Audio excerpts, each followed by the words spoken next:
Hello?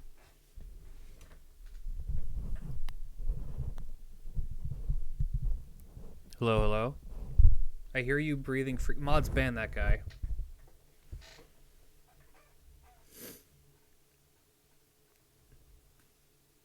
How's everybody doing?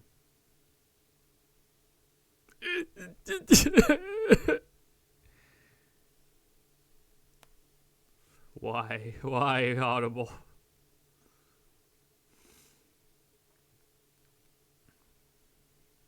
Don't rat jam on me. I will strip you of your powers.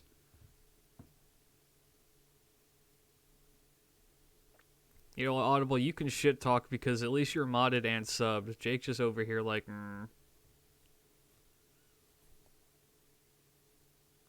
I saw that. I saw that you'd finished the decks. What a. You need to slow the fuck down, dude. It's been a week.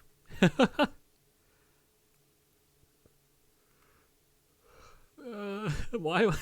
I just woke up. My chat's already bullying me. This is great. It's been 4 days. Yeah, exactly.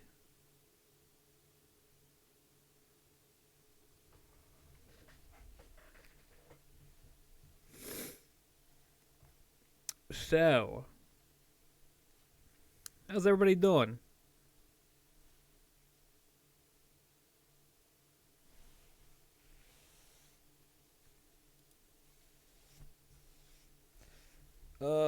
Am I okay? No, never. Never once. I feel like this music is too loud.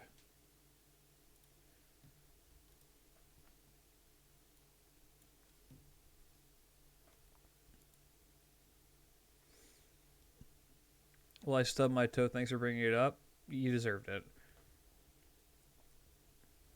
Okay. Feast your eyes, folks.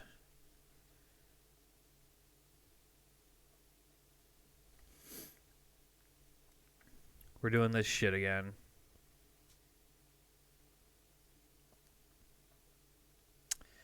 So, it's been about a year, give or take, since the last. It's actually, I think it's been more. I think that was one of my way earlier videos. And one that I don't think got a lot of traction because it was old. So, let's go back. Let's rewind back and update that list.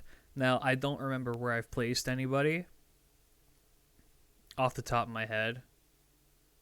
I've got a good idea of where most of these are going to be because unfortunately, a lot of them have not changed their position, so this is going to probably be a relatively short stream in comparison to others. But there have been a lot of significant buffs to a lot of these characters. I've been able to play test with a lot of them as well recently. So I'm actually more than happy to just update this list. So I have used every servant on this list a significant amount more since I made the previous one. So I feel like I can make a bit more of an educated shot at these, especially the ones that are the JP exclusives. Now I know how they actually work, so I use JP.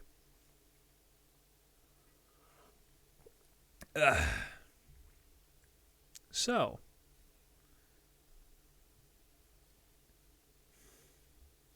let us to begin. Oh, klidge wants to play Overwatch with me. I really don't want to play Overwatch. Not at the moment.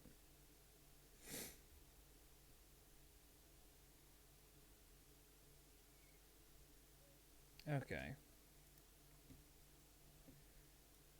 I need to pull this over here. How about Pokemon? Nah, not right now. We'll cross those bridges when we get to it.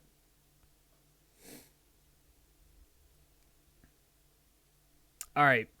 So, I'm like, okay, I'm actually looking at this list and trying to think, is there anyone on this list I've not really put some serious use in with in the last year? Not used Diarmid, but Diarmid's not really changed. Oh. Kuragi22, thank you for the follow. Welcome, welcome. Hope you enjoy your stay. I have actually used Longer Mind You this year. A fair amount. Because I used him for the Amazonas event. And I've just about finished leveling mine. I've even used Hector because he got the animation update.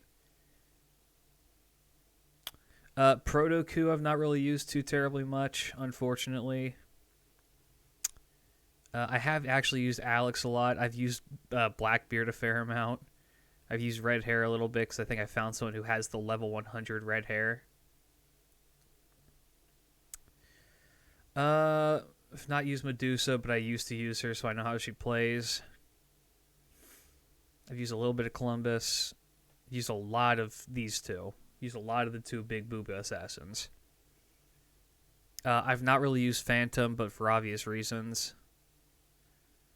I actually did do a lot of playtesting with Sanson this year. Funny enough.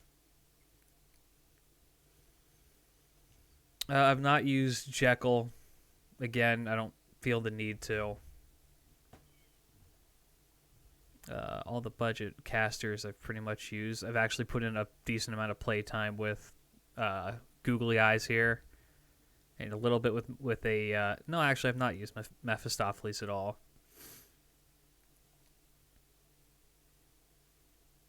I don't think it may... Well, maybe not at all, but I've not used him in a long time. Paracelsus I use a lot because pre-Castoria. I've actually been playtesting with Geronimo a lot. I've even been playing around with Eric and Caligula. Yeah, all of them. Pretty much all of them. No, I actually use Mori a really decent amount because Mori's really, really fun to use. My point in saying all this is that every time I make one of these, someone in the comment section questions my intelligence. It's like, you never even played these characters. What the fuck are you talking about? And I'm like, well, I've come back with significantly more knowledge than you would imagine. So, I've never touched a good amount of these. Will there be gameplay? No.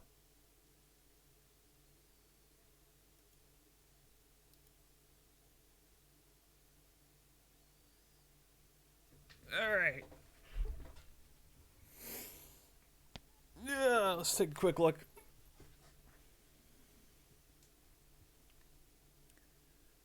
At Jason.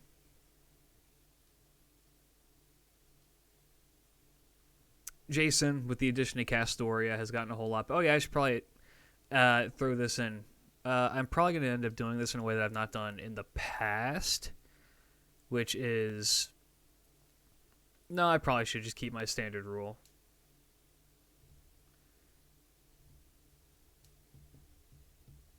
There's no sound. There's music playing. What are you talking about?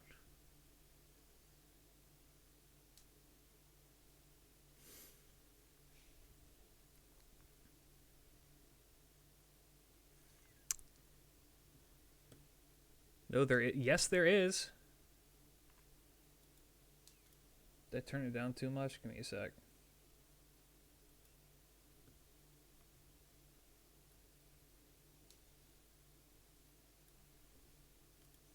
Is that better?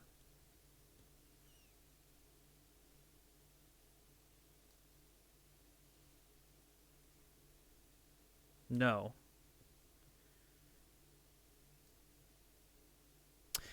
Shit, I think I know what the issue is.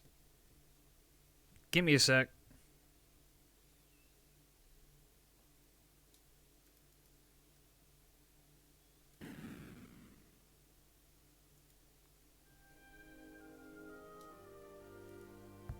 It's probably there now.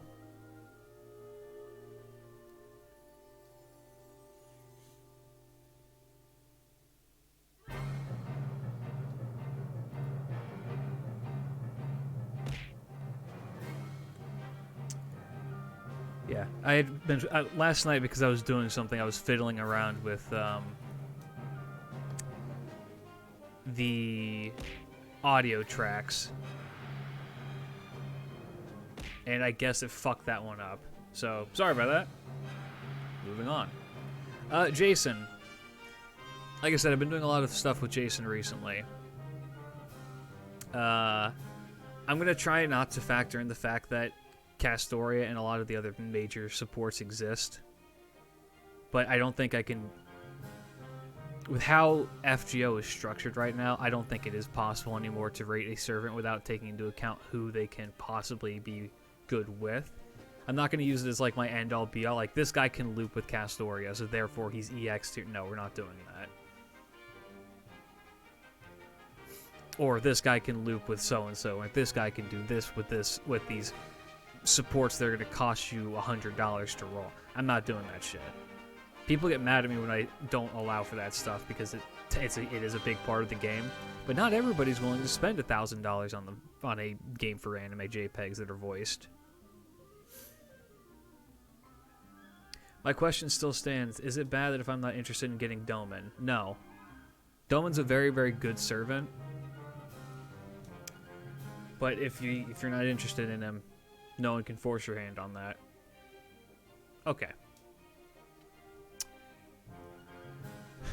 So yes, Jason. AoE Arts NP. It's buffed.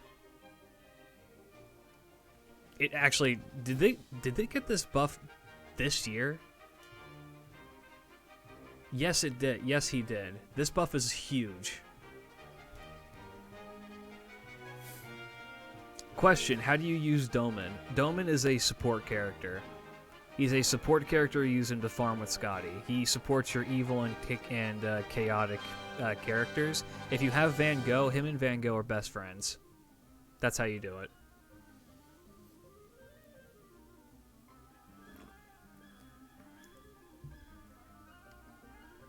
This buff is enormous. Gain 20 critical stars every turn for 3 turns. Then deals damage to all enemies. You got a nice damage buff up for an arts NP. And did it always? Yeah, okay. It always increased his own art performance first. Got it. Yeah. That's huge. Mind you, the context in which you want to use him, for the most part, would be farming, in which case the gaining the 20 critical stars does not matter as much, but the extra damage buff on that is pretty good. But if for some reason you want to use him for something else, like just bring him for, for your all-natural shit, that works too. Targetable. Heal and 1 debuff clear on a 4-turn cooldown. Not bad at all. The targetable evade is always good. And then his big Argo buffs. So, if you want to bring him... I mean, actually, you know what? That puts him in a really nice spot as being an even better Argo support.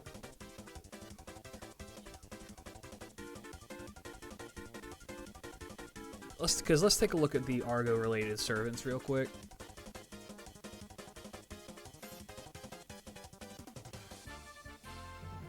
All of these guys are Argo-related.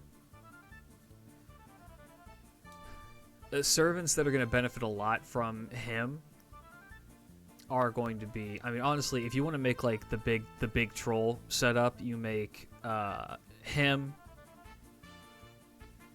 Assclap, and Herc. And then you just like make a team that just creates insane amounts of stars, keeps everybody alive, and then kills everything.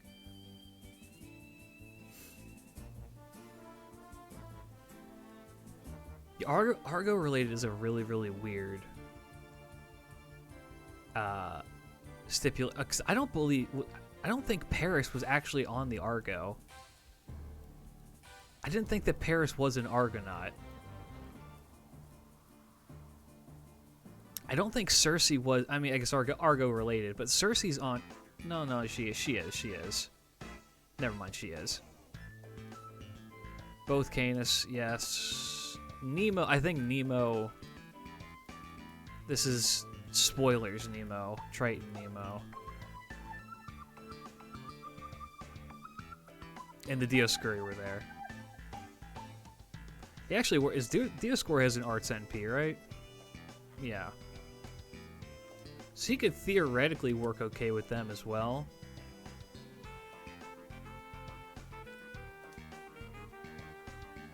Yeah, he's not bad. His buff makes him a lot more usable in more contexts. He still acts as a pretty decent farmer. And everybody,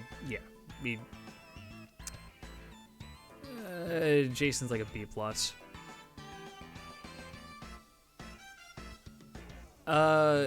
You know, I've always thought that, Junkyard Wolf, but I don't know why they don't do that.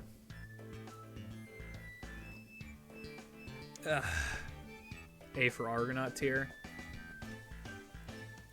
His buff actually, excuse me, his buff actually does make him a lot more useful in more contexts. So if you're really, really hard up for like a support saber, he actually, is he the only support saber in this out of the budget? I guess Caesar is kind of. Am I drowsy? I just woke up. I'm also a little bit, excuse me, just a touch under the weather. Got a bit of a sore throat. He is a very, very rare occurrence in an AoE Art Saber. So yeah, I actually like him a lot. Jason has grown on me substantially over this last year.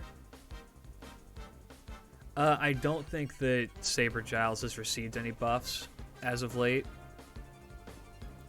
I don't believe he was in that batch of dudes.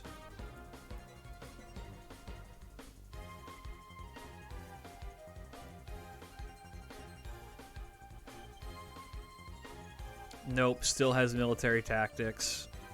This skill is so bad. Tactics, golden rules. Okay, golden rules fine. This skill is his only saving grace. So I was actually planning on doing a video series for a while. And I might still do it. And that's explaining why you should level up a servant, or why you should roll for a servant in either less than a minute or less than 5 minutes. And I was able to playtest in Theorycraft that you can actually make an insane, like, best case scenario team for this dude that involves a lot of debuff clear and just giving him infinite buster damage. It involved like Tamamo and Merlin and some other people, and just somehow getting him to spam out his NP so he gets massive Oonga Boonga damage with this skill as well. But then, like, I can't really justify using that because his NP is so shit. Poopa Stinka? No.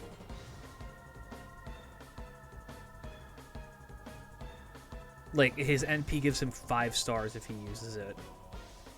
And the 50% attack buff is pretty cool. Minus 50% defense for 3 turns. In Madness Enhancement EX. Actually, no, he had EX. Damn. That helps him. Because I can Theorycraft and say that there is something you can do with him. He's getting D'd.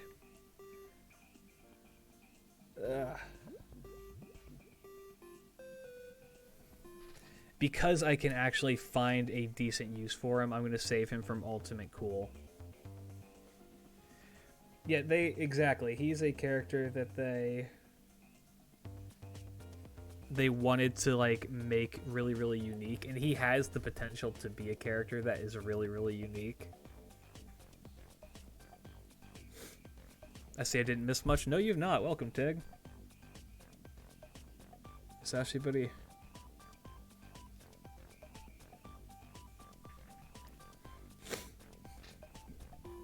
Did a random 10 pull on SGF banner and got Anne and Mary and Siegfried in that 10 pull. Nice.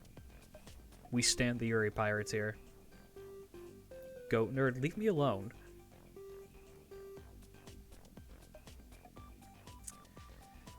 Yeah. So he needs a buff. Honestly, what they need to do with him. His golden rule is actually not bad at all. The issue is that he has 2 hits on his Arts card, but that's not going to change. His golden rule is actually really, really decent. Like, this skill is not bad by any stretch of the imagination. This skill sucks ass and has no reason being on him because he can't even use it. Everything else in his kit points to him being a DPS except for this skill that makes him want to be a support.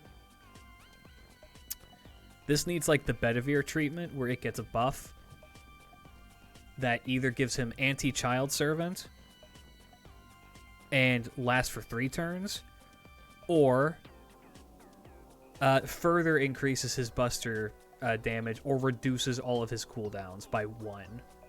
Do that, and this skill automatically becomes significantly better. But yeah, tactics is just such a garbage skill. Like, this needs to be gone. So, until that happens, he's going to be resting in D+. I don't think Caesar got a... Oops.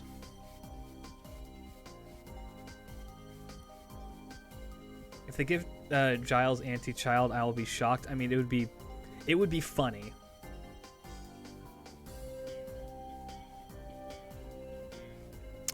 I don't believe... He's also got tactics. But the difference, he's got raw tactics, raw charisma, but this skill is so good.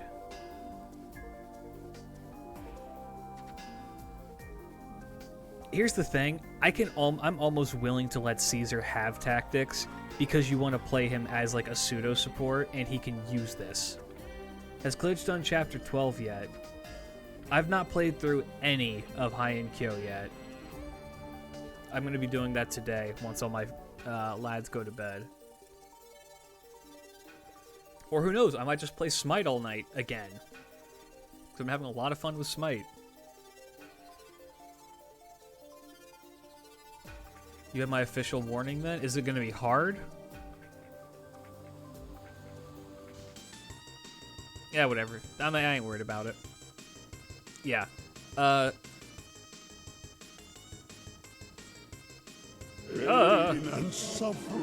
and Kyo is poggy so far. Thank you for the resub. 9 months. As a full birth right there. 9 months. You're gonna be hard. No. I haven't played Smite for a long time. I've been loving it. I just play. I've been playing Serenos actually, and he's really, really fun. I am now birthed as a goatling. Welcome. Yeah, if you feel your head, you'll feel the little nubbins of horns.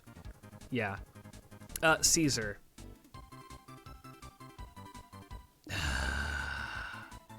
He's really, really good. He is really, really good.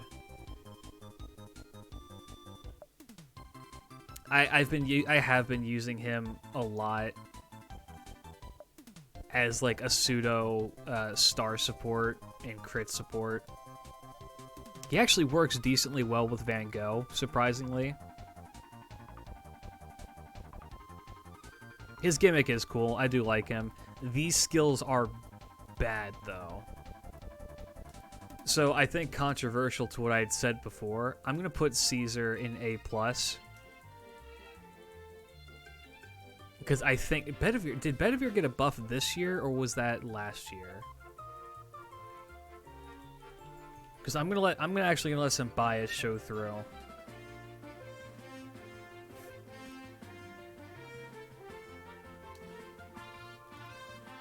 Because I think I can justify bringing along last year. Let me see. When was this? No. Strength in 1. It was for the Camelot movie. Got it. I don't think that he had the skill upgrade when I did this list before. Yes, this is recorded.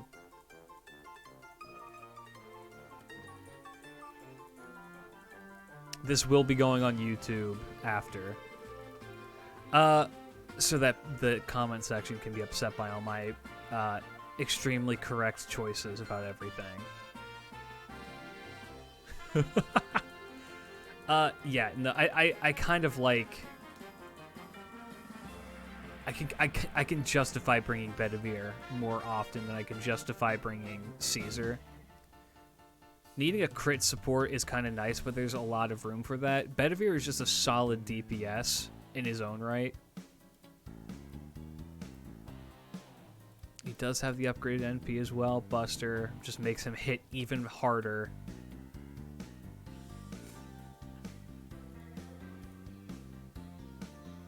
Knight's Tactic is really good. The party, it's the fact that it lasts for 3 turns now, and now 30% NP generation for everybody.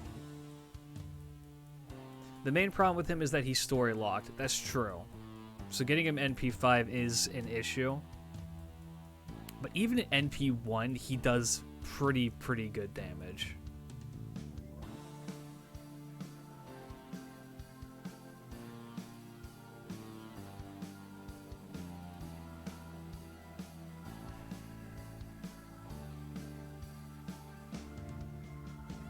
This skill is actually kind of clutch for a lot of things. Bedivere would be at least as good as Caesar, if better. He is kind of a budget move. Exactly. He's just so good. This skill is not great, I will say. You can effectively give him 100% debuff resist for 1 turn with his 2 skills here. And this skill needs like a buff or something. It's okay, and that the defense has admittedly saved a couple of runs for me before, but it needs a little bit of work.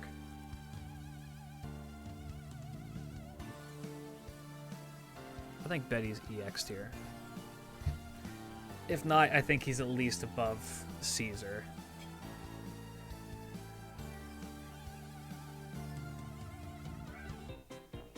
Now, this guy, I believe, got a buff.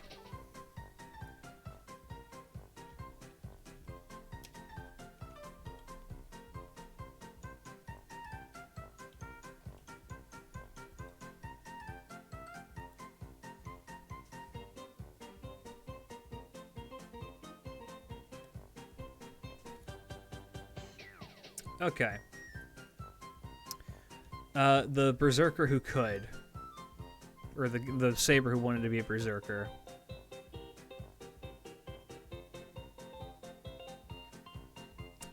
This skill, still pretty good. 3-turn raw attack buff. Love it. This is the skill that got buffed, right? Increases own Buster performance for 3 turns by 20%. Increases own critical damage of Buster cards for 3 turns by 50%, and increases own defense for 3 turns by 25%.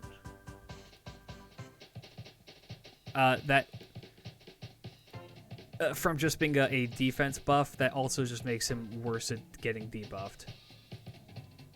Or, no, wait. Yeah, he just will miss his own offensive buffs. What a glow up of a skill. So, between this skill and his first skill, his Buster cards just do 50% extra damage for 3 turns. And then if they crit, they just go even further beyond. And he's also got an evade with the defense up. So he's like this weirdly tanky, like, Buster. He's... Oh yeah, 5-turn cooldown, by the way, on that and this.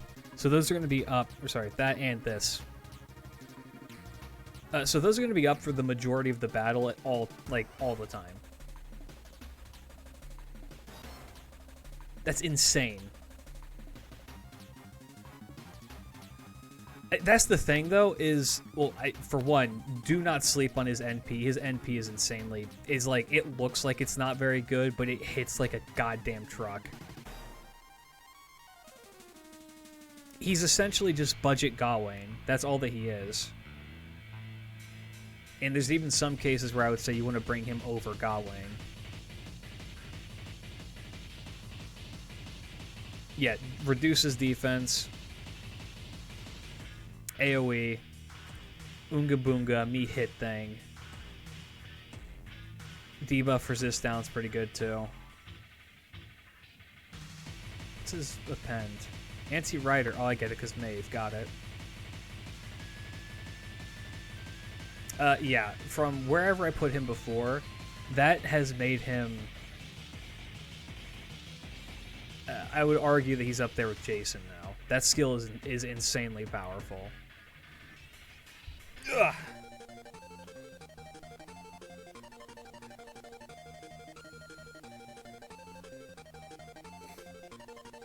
It just makes him a better Buster beat stick.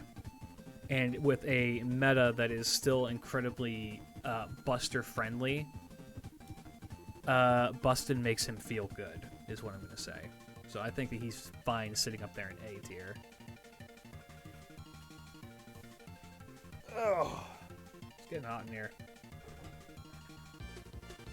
Give me just one sec.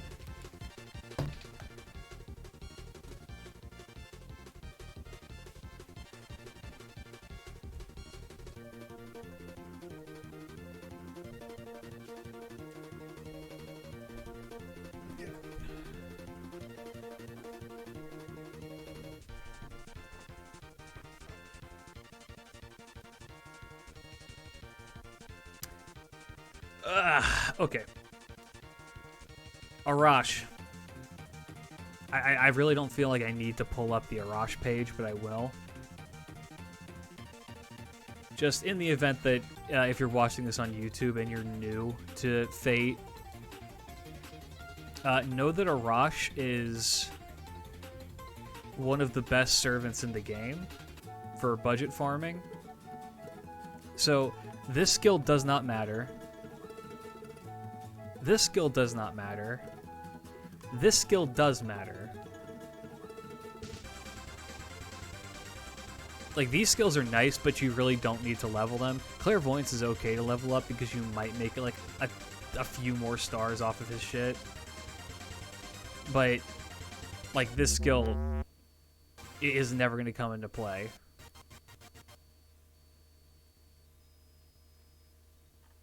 Actually, I've never checked his append. Anti-Rider 2, interesting. Upgraded NP. It guarantees to kill him, but does insane amounts of damage. If enemies are alive by normal multiplier damage, add hits of the overcharge to each normal hit count, so he just hits harder. Anti-Rider for Ozzy. Yeah, actually, that makes sense.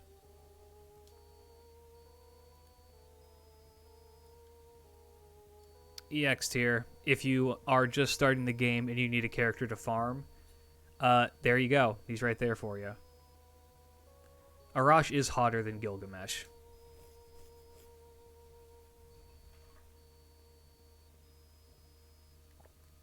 Ugh.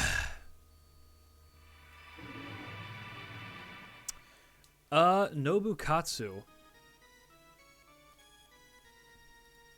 So, funny thing about Nobukatsu. Oh yeah, Arash EX tier, easy. Best, but probably the best budget farming unit in the game. Insanely powerful. He's just so good. Simp tier. Which ascension of Nobukatsu do you use? I use the first one. I think the first one looks best, but I like the others as well. If he didn't have the mask for this one, I would use it, but I don't. I just don't like the mask. Oh god, he's naked. Oh, I forgot he got a costume. Yeah, he got the glasses. What a cutie. Yeah, free coins tier for real. So, naturally, Nobukatsu, you want to use him with Nobunaga. This skill on its own is just a very, very good skill. 3-turn party. It creates 15 stars every turn for 3 turns. 3-turn party crit up for 20%, and that's even if you're not a Nobu, which is just really, really good. But if you are a Nobu, that's a 100% crit damage and bonus star absorb for 3,000%. So effectively, if you're one of the people who is lucky enough to have original Nobu, then he makes her actually EX tier usable. Bring her along for every archer thing because this fixes her. This skill is also pretty good. Confusion is pretty decent. I hate this song. I don't know why this is in the top 100 Kirby music. Shit, it's garbage.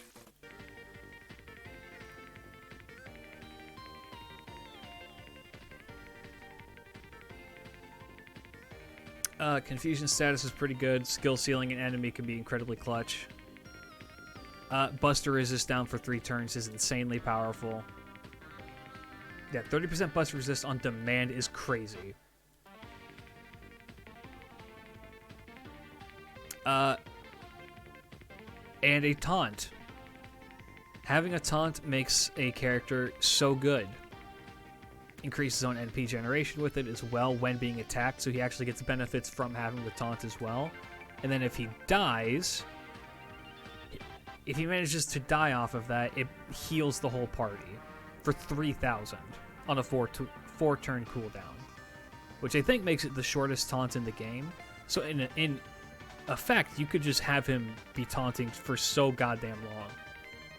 Or if you just need him to be killed off and you don't have his NP, this also works pretty good. But if you do have his NP, for most people, it just charges their NP gauge. So you don't really want to use it if it's not a Nobu. NP5 is 20%. But if it is a Nobu, it gives them the bonus of the 20% Buster up. And the rest of the party gets the 10% Buster up. Nobukatsu is legitimately... Oh yeah, that's what I mean. You can use his third skill if you're going to use his NP, so you can get that 3,000 heal on demand if you need. Nobukatsu, even without Nobunaga, is insanely powerful. But if you have a Nobu servant, he's like up here. He's like he's best support in the game. He's up there for that shit. I'm gonna say he's about here. He's so good for a free support.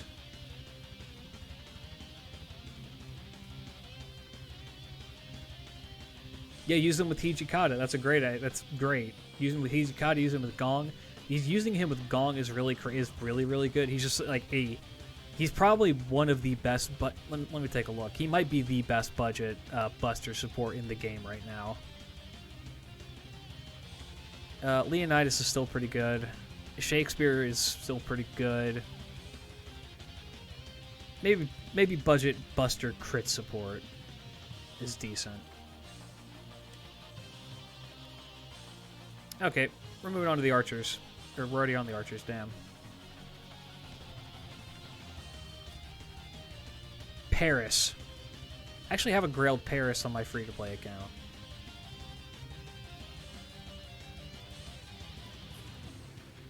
He is a quick servant, if I remember right. Ignore invincibility is really good. He's got the vital buff thing, which is pretty good.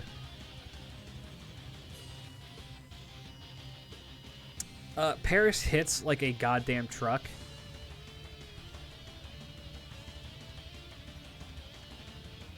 With his NP, assuming that you have this hit.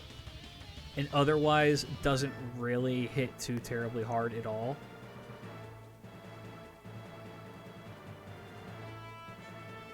Every servant deserves chrome plating. Every servant deserves gold plating.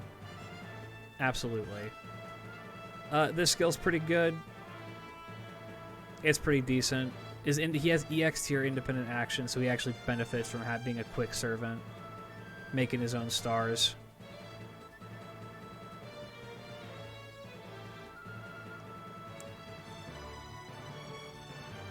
In what situation is 500 Years Obsession good? It's not. It's really not. You can make an argument for any servant that utilizes debuffs, like does something extra if the enemy is debuffed, but yeah, other than that, like you could theoretically use it in a go situation, but other than that, I would not recommend using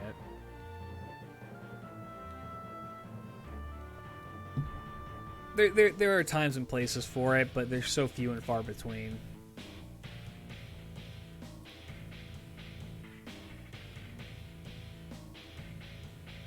Yeah, Salome's good for that. The one attack, one turn evade is not great. It is a targetable buff removal though.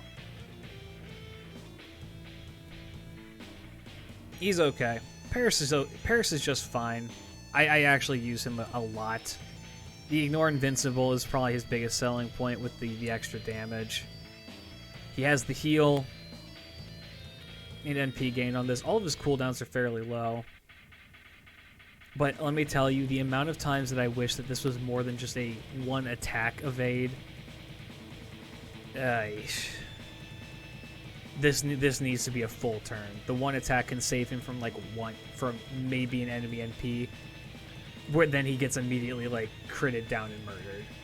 Because his health, if I remember right, is not good. Yeah, 7,000. That he gets crit like 3 times, he's dead.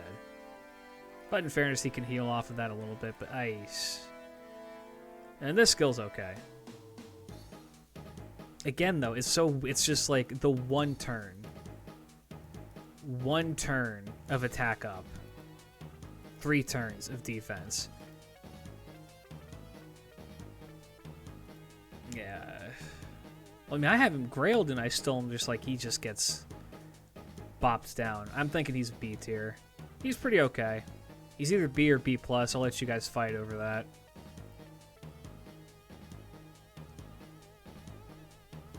It's not even worth because you're not using it for the exactly. It puts you in that situation where you're just like, I need to either be able to like destroy this guy with this, or I need to survive. In like a best case scenario, you do it where you're gonna hit the guy, break a bar on the turn when he's gonna use his NP, or kill him before he does it. And if you don't manage to kill him, then he survives. But it's just such a. It's just he needs a little bit. He needs a buff. He needs a buff. Probably to his second skill, but yeah. Okay, Billy.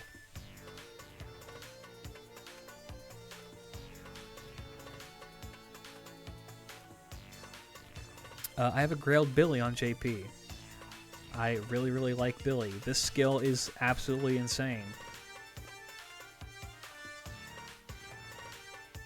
On demand, 120% quick up. Oh yeah, something else I should be taking into a bit more consideration is the fact that they revamped how the card system works, where quick servants are now even better because they make 20 stars, and they're more likely to crit if you lead with a quick card, because it gives them the automatic 20% on all of the cards.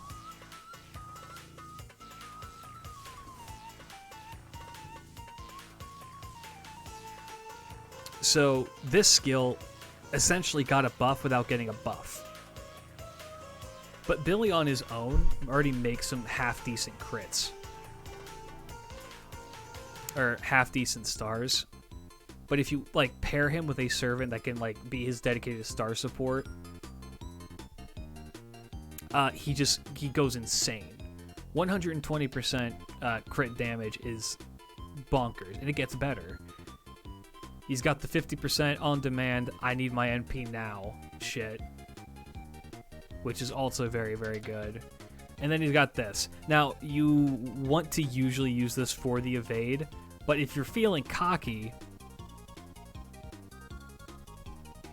you can always just, get that on demand 152% crit damage.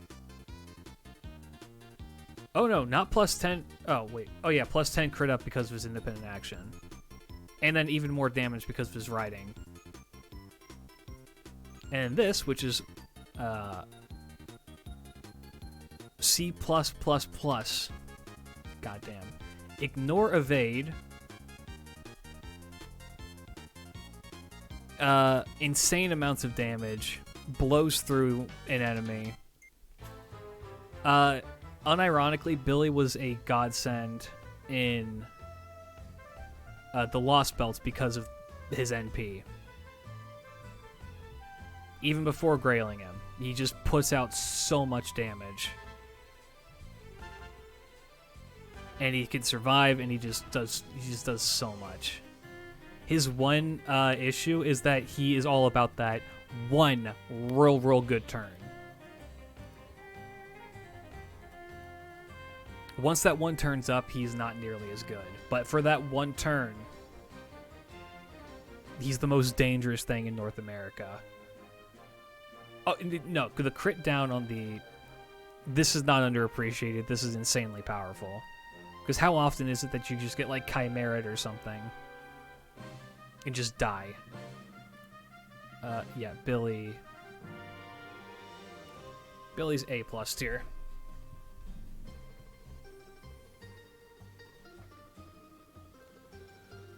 I mean, that is the thing. He has one really good turn, but for a lot of the times, like, a lot of times it's just like, yeah, have him show up, break a bar, like, fire off his NP, destroy a boss gimmick, use his crits to finish it off, break whatever bar he's on, and then he can either just leave or get switched out or die. And if he doesn't, then he's fine, because he's just like a decent standalone servant. It's scary that I was studying late up enough to actually watch a stream. Also, yo, hey, how's it going? Welcome back, Last Deed. Yeah, Billy. Billy needs more appreciation. Is he? No, he's not better than Caesar. What the fuck am I saying? Okay. As for another servant I use a lot. David. So something that's underappreciated about David is he has a 3 arts deck. Now, normally, that would be a bad thing because he has a Buster NP, but honestly, his NP is not what you use David for. You use David for his skills, and the arts stuff just only makes getting other people's NP up faster. Also, shout out to being an archer that hits things with a stick. This skill's pretty okay. It's just a defense up and a heal. It can save him in a pinch, but it's just fine. This skill is insanely powerful. Mental debuff clear, AoE evasion, and healing for the party for 800. I honestly, no, I was gonna say I could see them buffing this, but they won't. They would probably buff his charisma, and he has a fairly decent charisma. In fact, I think he has the exact same charisma as Artoria.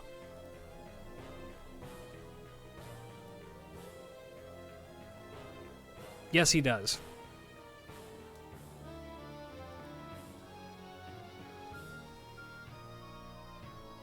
They did. Well, Tristan's other skills are...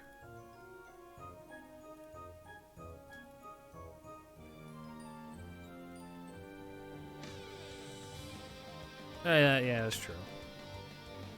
Tristan's other skills are okay, though, is the thing.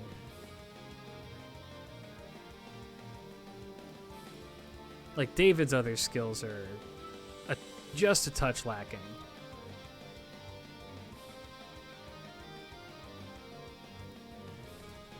Like, David's first skill is not great, and honestly, what they need to do to make him even better, even though, okay, here's the thing, they don't need to make him better,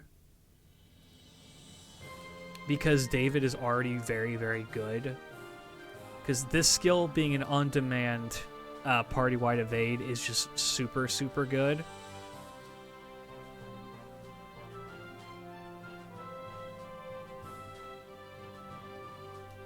They'd probably buff his charisma. Or they would make this AoE defense up into heal. Or this could do bonus damage to divine enemies as well. Who's shooting me? And then his NP is... yeah, it's just okay. Extra damage to giant enemies. Hitting things with a rock. Pretty good.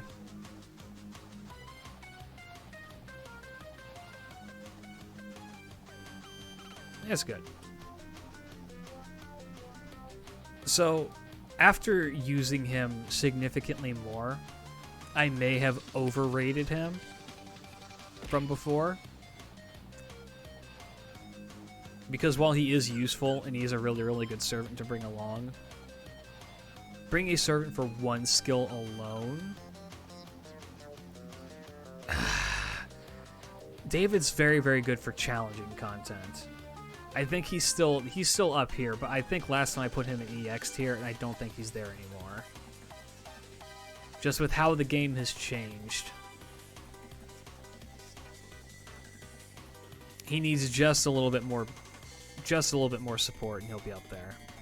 Back up there, I should say. A+ is still very good, though. William Tell. What about his Bond CE? Is that taken into account? No.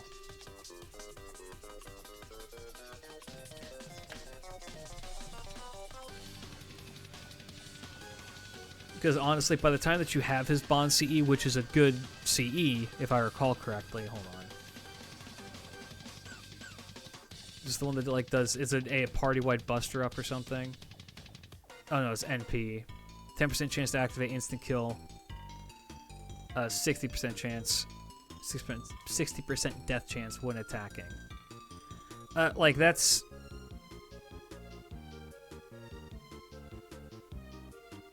really, really cool. That will almost never come into play. Honestly, if you're gonna bring David along, bring along something that's like, it's like slapping a 20-30 on him is probably the best case scenario. Yeah, budget Gramps. Tell. If I remember right, Tell, you're an arts servant, right? Yes. Tell is he's like Billy Light.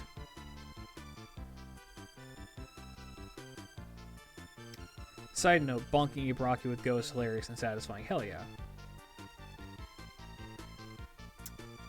Let's see. Skill Seal was good. 30-star Star Bomb is insane.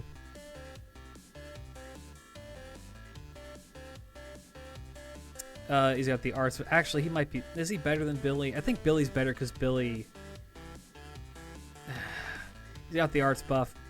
Self-debuff immunity for 3 turns is so good.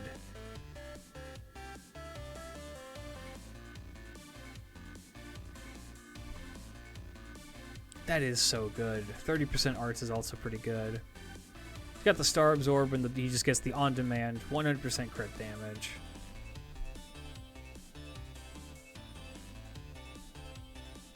Yes, I believe that Van Gogh is on the GSSR banner.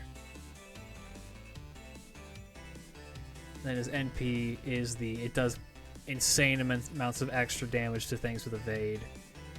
Arts NP ignores evade naturally. Hey, caramba. He is very good.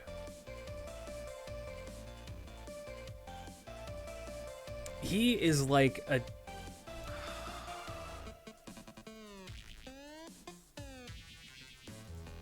Ooh, how do you rate him against Billy? Him and Billy are like the same in a lot of ways. I think he's about here. Tell pops off, but if I remember right, his NP gain is not good. From how I remember using him, his NP gain is not good. Where's it at?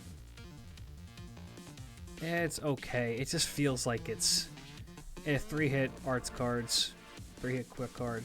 I don't know. I always feel like you say he's equal to Billy. This feels wrong. But I can't say that it is.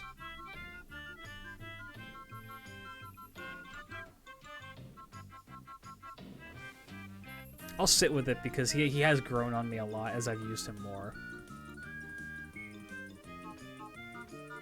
Is he better than Fergus, though? Is he better than David?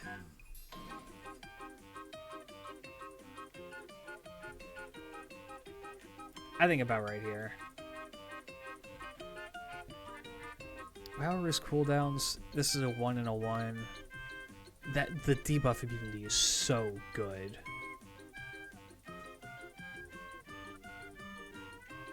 The issue with this skill is that this is probably a one and done skill, and you're going to use it for those stars. Anti-append against assassins, got it. And the anti-evade gimmick is that actually comes into play a lot in challenge content. 30 is a lot of stars. Yeah, okay. All right, my man.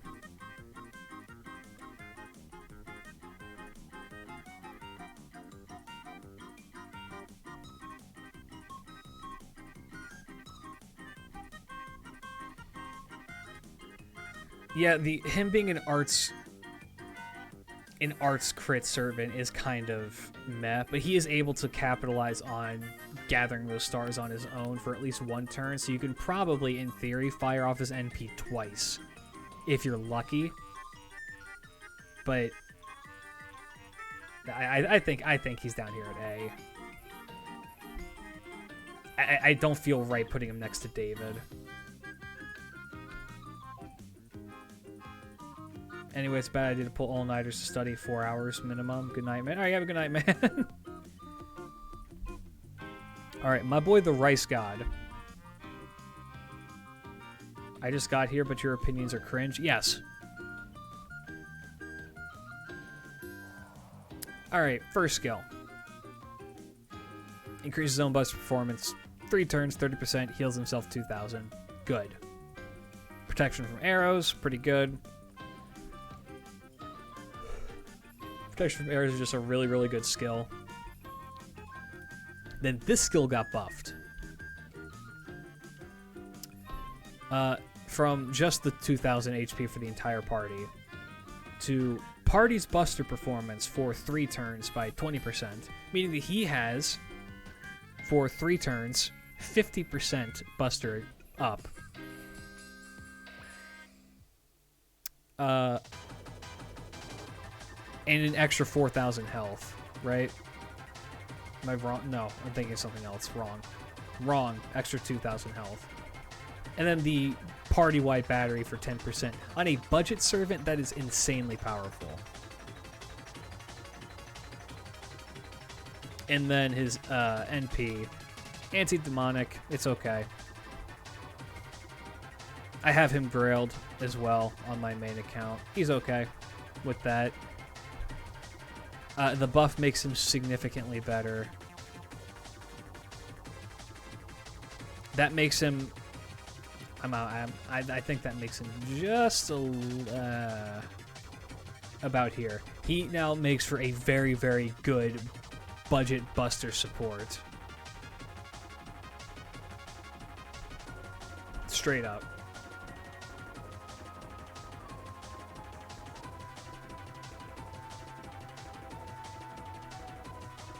He's good.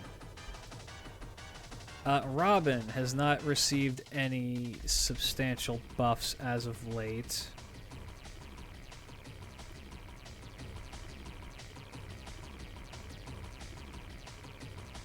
Let me see again. Yep, poisoned everybody. Golden rule, make stars for himself, evade and ignore evade. I could have sworn he had an upgraded NP. Robin doesn't need one, but I could see them buffing his NP in the future, so it hits even harder. Robin is Just so good.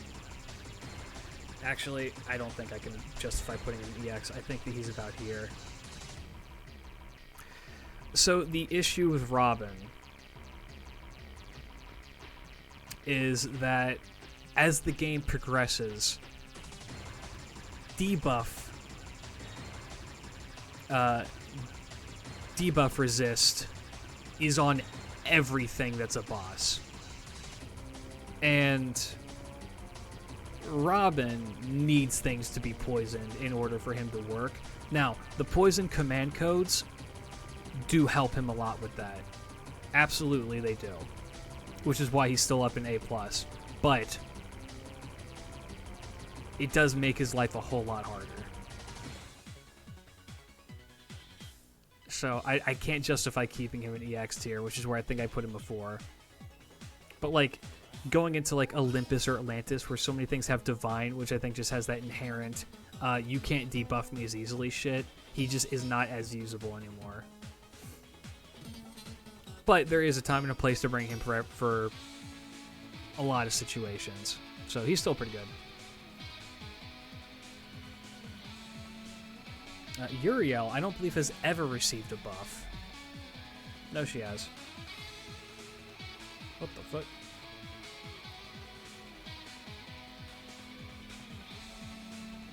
She hasn't received one recently. This needs a buff.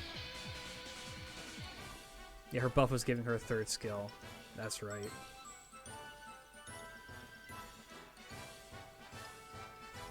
This needs a buff. Yeah, her kit screams old. So, with Uriel,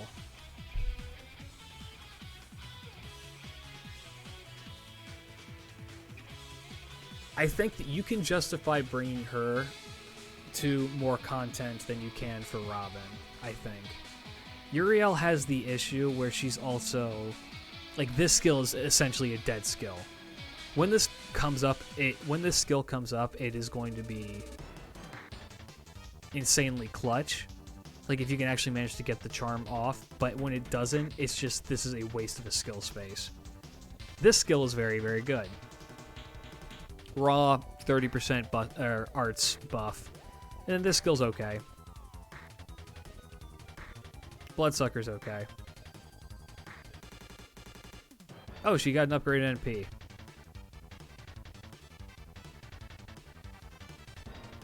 So again, just like Robin, the issue that I have with her is that as you progress further and further into the game, the scenarios in which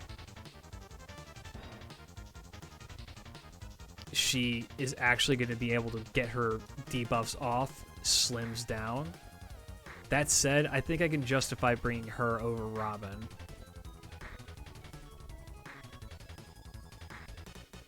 You know what I'm going to do?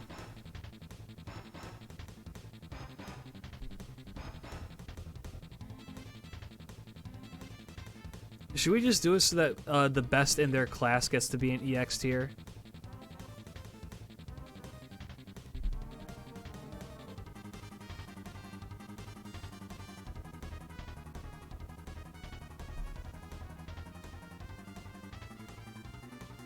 Should that be what we do? Because if that's the case, I do think Arash is the best in class, hands down. Because out of every one of these archers, he is the one that you can use no matter what the scenario is, for the most part. Yeah, let's do that. Uriel's pushing it. Uriel's probably is absolutely second best in class.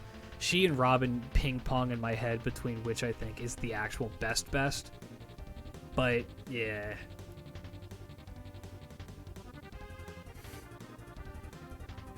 Arash has them both beat. Okay, Kid Gil. Another character I don't think has ever received a buff.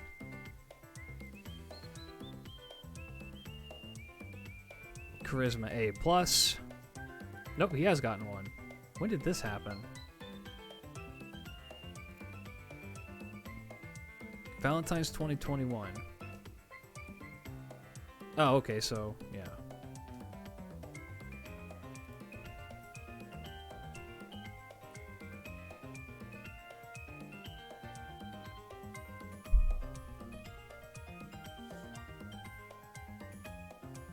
Alright, yep, I'm wrong about that. Charisma A plus is probably about as good as you're going to get with a charisma that's not buffed. 21% attack up's decent.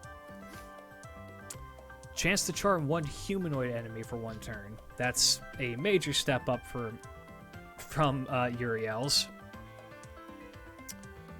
And then, oh, okay, so he's got Star Gen. Wait, this was on a... God, this skill sucks ass without the buff. Oh my god, that's awful. 75% chance to proc on a humanoid, 7-turn cooldown. Holy shit. At least with this, he gets the 20-30 effect on it as well. It has a 100% chance, but 7-turn cooldown is not great. That's not good.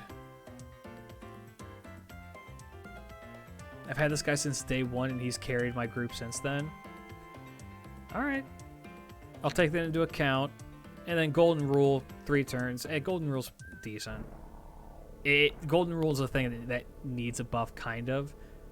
But 50% NP gain. How's his arts cards? It's decent. NP charge is okay. Oh, he has actually gotten... Okay, he has gotten buffs. Lots of debuffs. Reduces NP damage, critical damage, and debuff resist. AoE does damage to all people. Alright, he's decent.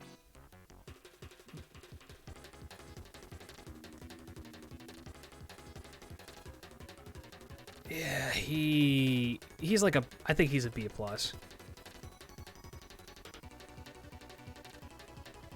And this isn't even my anti-Gil shit coming into play. I think his big issue is that his cooldowns are all so long. Like, this is up for half the time, which is okay. This is standard. But then this skill, which is debatably his best skill, being on cooldown for at least 4 turns after it's finished up is not good. And his NP is decent.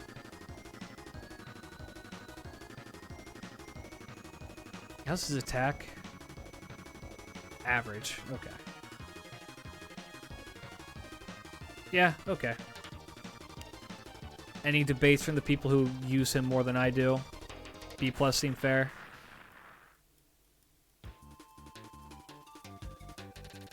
Kogil is the epitome of decent when I think about a 3-star unit. Gotcha.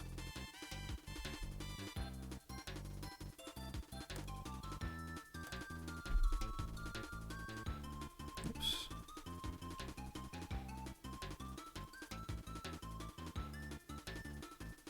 Okay, Mary Anning.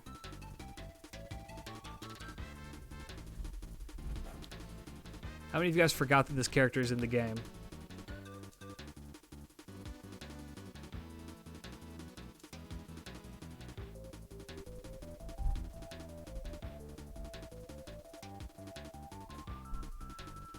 This character is fucking insane.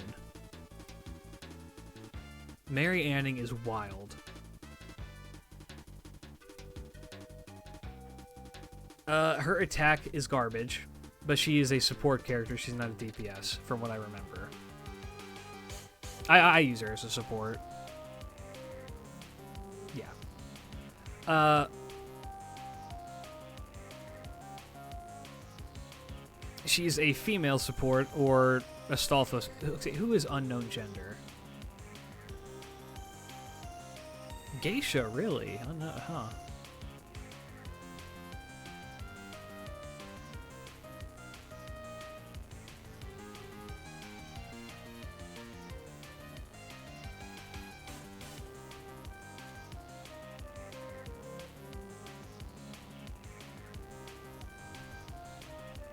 Ranmaru. Rantaro.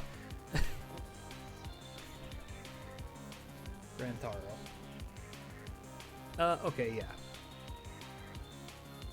50% attack up for 3 turns. I believe that is because of... Yay! Thank you for the follow. Welcome, welcome. Hope that you enjoy your stay. I believe that Okita Summer is unknown gender because of the baby. Where's the baby? Yeah, the sword is male. What's the baby's name? Rengoku, that's right. So like I know it begins with an R. And then her costume one is a male in a female's body. Wouldn't that be a wacky thing for Fate to do? Anyway, NP generation up for all female allies. Arts up for all female allies. Oh, Kellahulka, thank you for the raid. Welcome, everybody. Hello, hello, hello. Welcome, welcome. We're doing tier list stuff. Gender swap a new original concept for the Fate series? Hell yeah.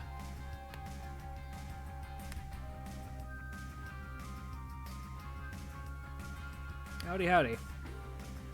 Okay.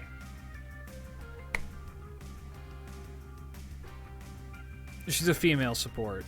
Female and Astolfo support.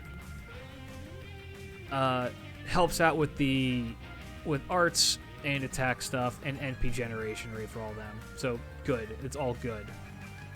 4-turn 30-star Star Bomb. But deals 500 damage to herself. This is one of the most insane skills in the entire game. This is like if yeah, it's worth every bit of damage. That's crazy. And then AoE guaranteed reduced NP gauge by 1 for the enemy party, and it charges your parties by 10%, increases parties' critical damage for 3 turns by 30%.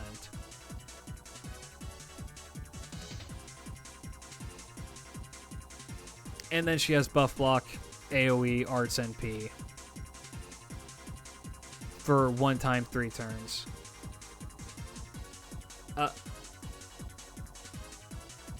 Mary Anning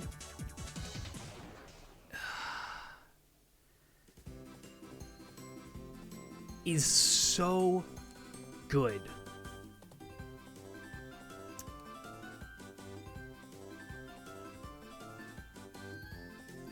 Well, the numbers on her first skill are low. But they stack up is the thing. It's NP generation rate, arts up, and attack up for 3 turns on a 5-turn cooldown for all female allies. You know exactly why Marianne can't be EX for Lancer? I know. She's amazing, but if we're talking about the best free-to-play Lancer, there's only one Chirwat. Yes, I'm aware. Because they won't leave him the fuck alone. Yeah. Mary Anning is so good. Her major issue is that she's event locked, and we're probably never getting that event again. So if you didn't get her, you're kind of fucked. But I do use her a lot on JP. She's very, very fun to use. And she's very, very good. Like, support Lancers are not a very common thing. So it's nice to see. Speaking of characters that I love dearly, let's look at my baby. Alexa, show me my baby. There she is.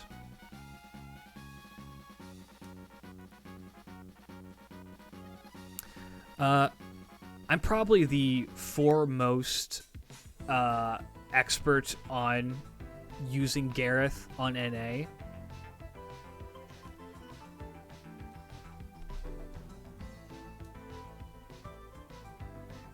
And I can say with absolute certainty, she's aight. I don't think that she's like anything insane as she is now, because she is built like a tanky DPS, but has fuck all for damage. Her damage sucks.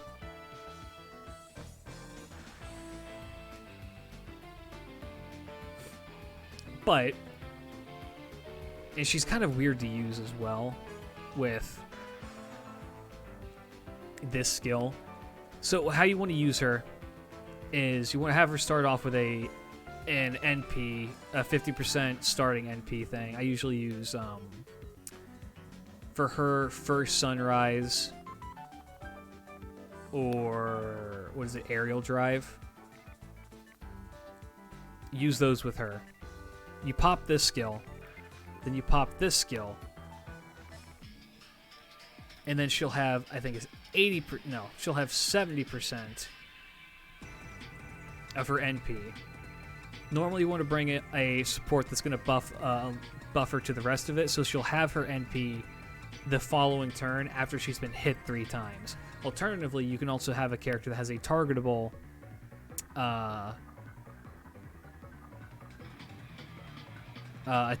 taunt on her, so that procs again, and then just not hit anything with her, so she gets 6 stacks of this thing on her.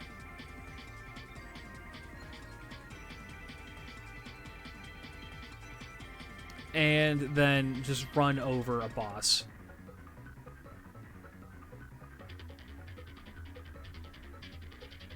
Oh yeah, no, I use her for... No, that's what I'm saying, is I use her at level 100, and I still think that she's only kind of okay. I'm just telling you how you can use her.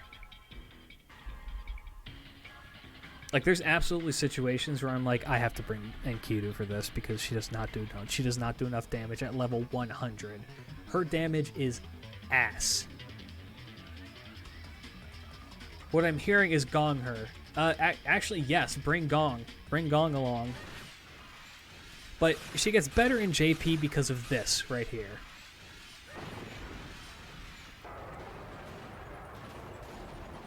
So this is where she'll actually start to, like, fill in her niche a little bit more. She gets the better... Yay! DK Cyrus 14, thank you for the follow. Welcome, welcome. Hope you enjoy your stay. She will fall into a nice niche as being a crit DPS. And she can pop off with this. Her NP has Ignore Evade. And it hits like a goddamn truck, and it reduces defense. She's... Is she anti-Saber, if I remember right? Anti-Rider. Okay.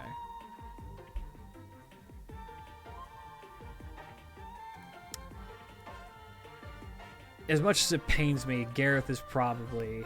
With her buff, I'd say she's about here.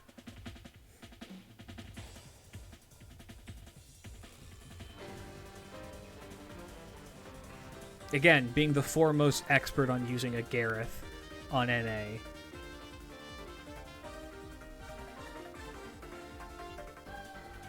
I'd say she's about here.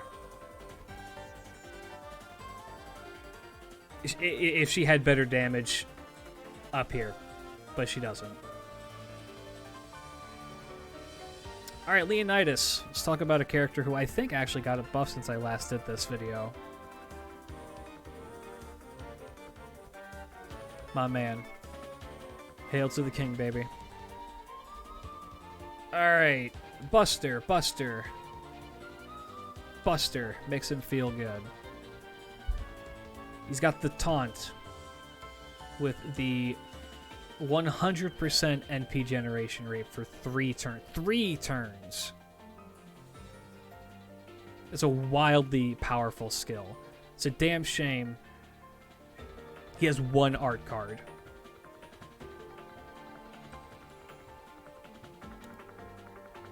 Then this one. When did he get this?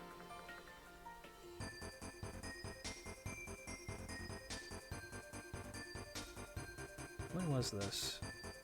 Okay, yeah, it was absolutely before I...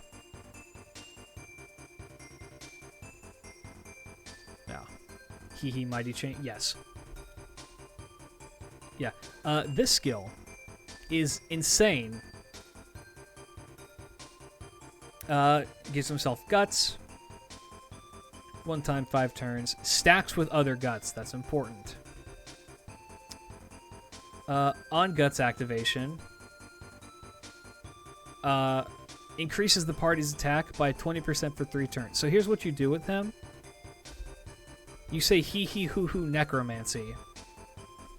Yeah, 5k HP guts, and I think that's like, yeah, that's more than half of his HP that he comes back with.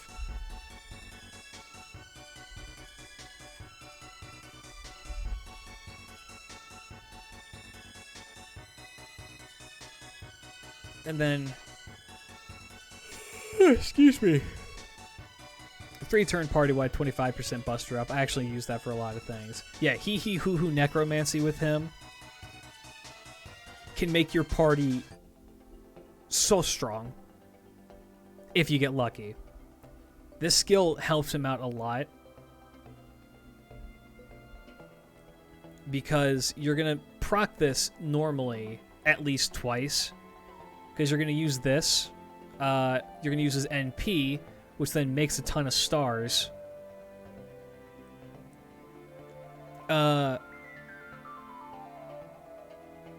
Is going to taunt everything to hit him. And so even if you just like use his own guts and then use a CE that gives him at least 1 guaranteed guts, and maybe you want to be even more of like a funky little fella and you pair him with an Asclepius or something. And then you just get 60% because things are going to kill him. Because he's a 2-star, right? Yeah. 60% attack up for the whole party.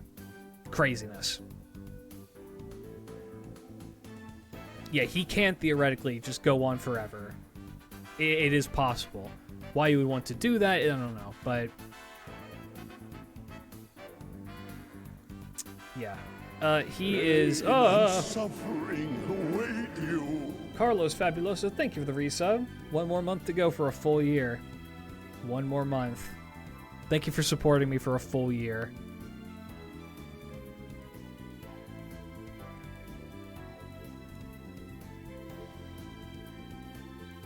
I think with his buff, he's about right here. See, here's the one issue. Well, the one big issue with Leonidas is that for him to really... Actually, I think he might be actually over here. The one issue with Leo is that he needs his NP to work.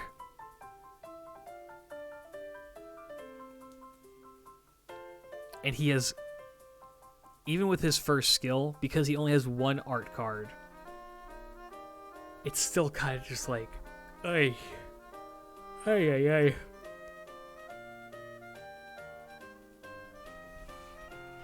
Ugh. But he's clutch. If for nothing else, he's a great esports unit.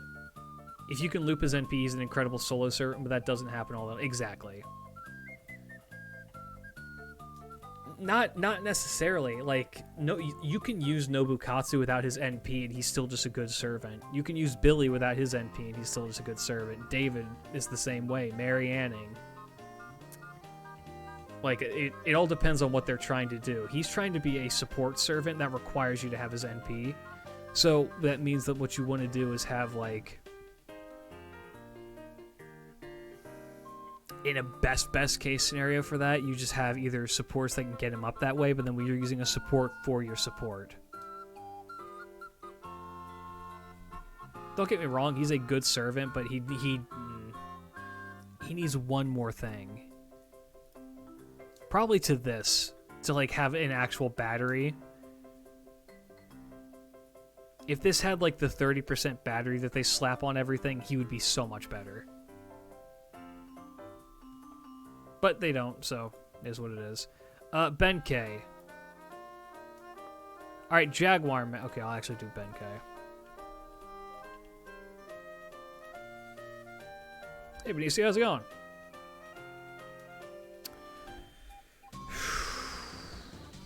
Benkei sucks ass.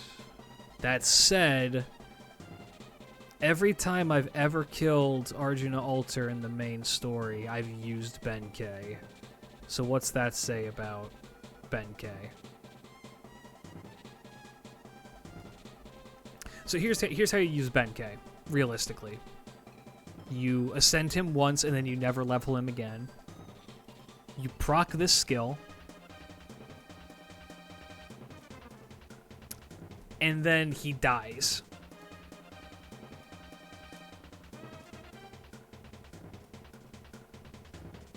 Wonder how he defeated all those people before Ushi and his legends. Easy. He used his NP to stun them, and then he hit him with a fucking stick.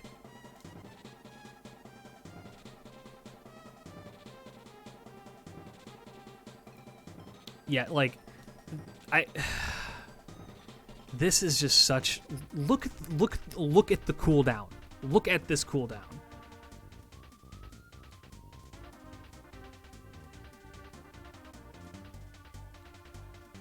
It might, not guaranteed, it might seal one enemy's NP. Oh, sorry, for all enemies, forgive me. All enemy NPs for 1 turn. 8 turn cooldown.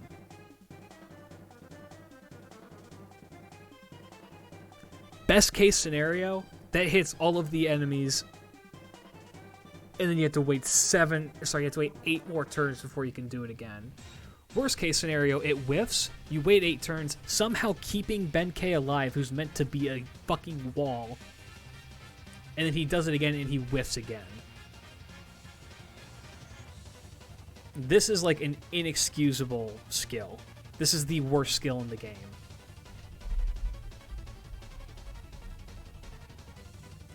I think it has to be the worst skill in the entire game.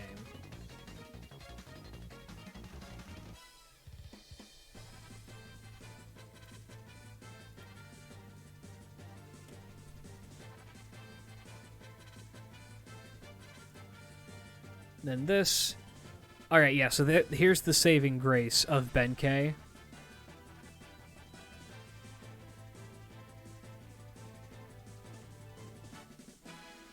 Is he has buff removal on his NP. He has AoE buff removal on his NP. Which, honestly, it might make him better than Giles. Because I can actually realistically think of more situations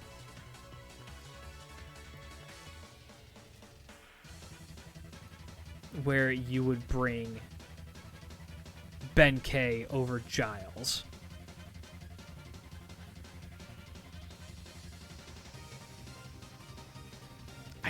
You know what? I think Giles is going into Ultimate Cool.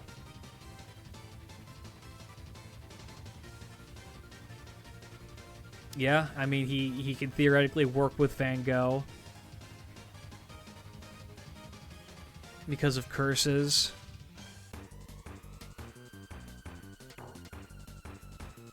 The buff removal is actually really, really good, which I guess if you're going to use Ben-K, here's how you use Ben-K then. You keep him in the backline with your max limit broken Kaleidoscope or Kaleidoscope variant. You bring him in, you use all of his skills, one of them might hit. He stands in front of people. He removes all of the enemy's buffs, and then you shoot him at the enemy with fucking Gong. And that's how you use Ben-K. Which actually isn't a bad way to use him.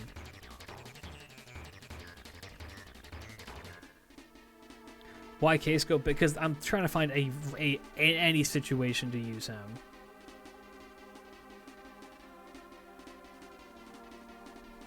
Yeah, it removes all the enemy's debuffs. That would be, yeah.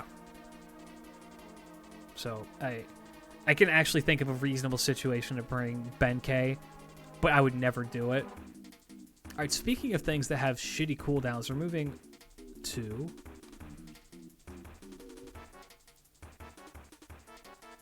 Taiga.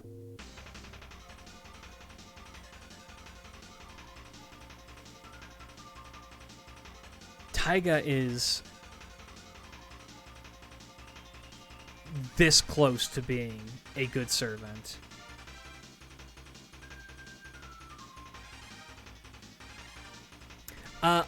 So yeah, let me talk about that. I actually do think that she is going to be she's going to make an appearance in Lost Belt 7. She'll be one of the servants that we take along with us. And here's what I hope that they change. I hope that they make sure that this skill isn't a 10-turn cooldown.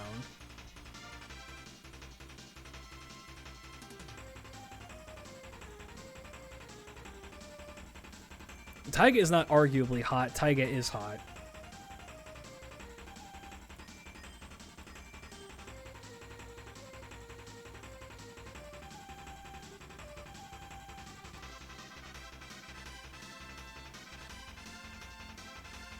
This skill on the fact that this has a 10-turn cooldown is heresy. Like, it's a good skill. And I'm sure that at the time in Babylon when they made this, they're like, that's a lot of effects on this. We probably got to bump that up. This skill should have a 6 or a 7-turn cooldown at most.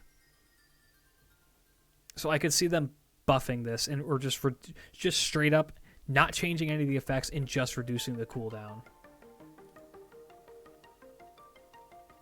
But other than that, it's a really good skill. 3-turn 30% buster up, debuffer, mental debuff resist up, and a star bomb with a guaranteed evade. An evade for 2 attacks. It's like protection from arrows on crack.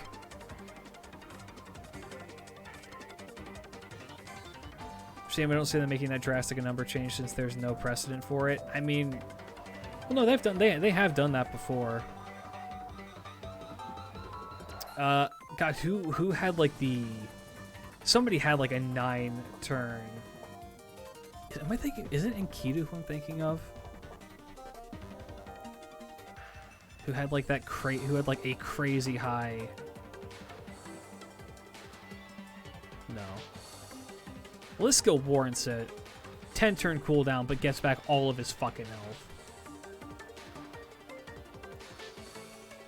Edison and Arjuna. Edison. I'm thinking of Edison.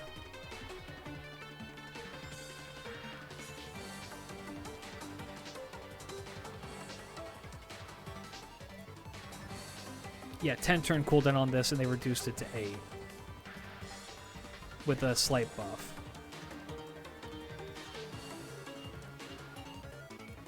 So there is a precedent they could do it.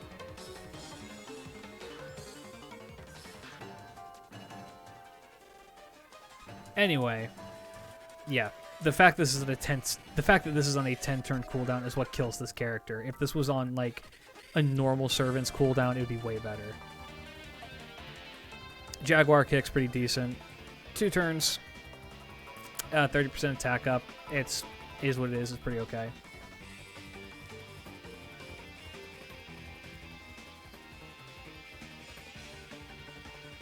And then Jaguar Eye.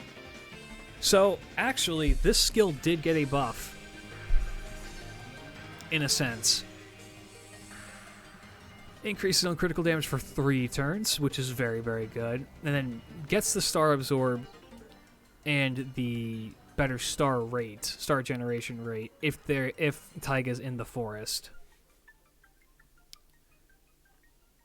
Now here's why this is good, and we'll cover this guy here in a bit. Zhang. Zhangzhi.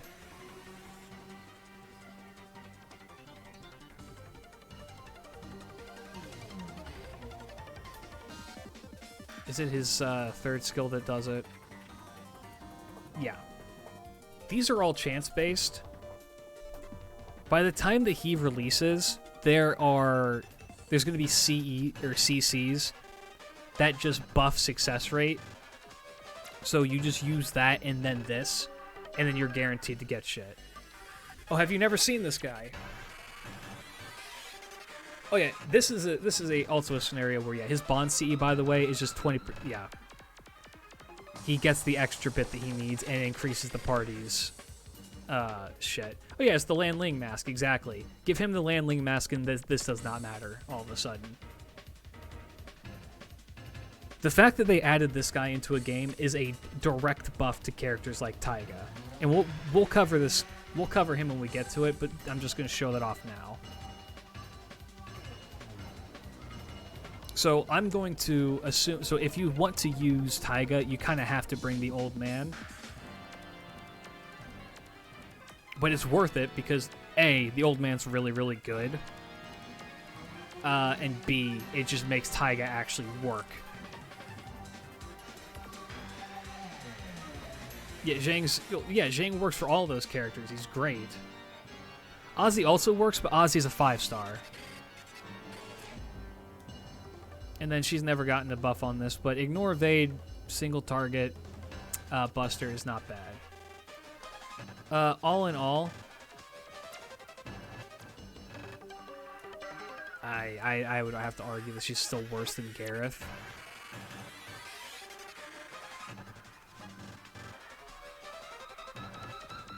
Give him just that and a star dump, and I'd probably play him even without the third skill. Yeah. I think she's about here.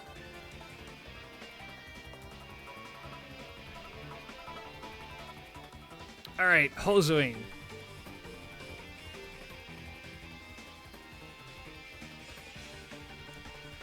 So yeah, actually, Hozuing got a buff because he's a triple quick servant. He has an Arts NP, that's right. Triple quick servant.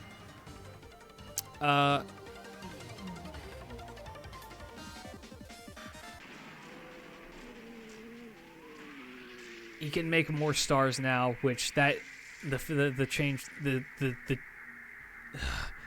chain change. What a fucking awful sentence. Is real good for him. He can make better stars. The man hyped as hell his coup rival, only to be dropped from that title so damn fast. See, I don't know about that. I have unfortunately not played around with him at all since the quick changes, but I can see why they would make him significantly better. Because his whole deal is that he wants to make stars and then do 1 billion damage with those stars. And now that the stars are more readily available at all times, I feel like he might actually see a resurgence. This skill probably needs a buff. 1 turn quick up for 50% and mental debuff. Meh. This skill's okay. 6 turn cooldown. This is a 5 turn. 6 turn cooldown. The NP seal's really nice. The defense down is also really nice. And then Ignore Evade for 3 turns. Increases on critical damage for 3 turns by 30% is very, very good. And then his biggest selling point, this is NP, which is just an attack up for 50%. 100% crit up for 3 turns. Instant kill immunity and evade for 1 hit.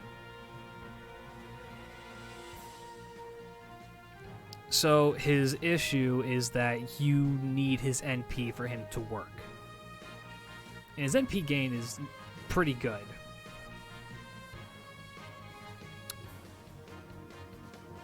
And with the addition of the quick change, he's pretty decent.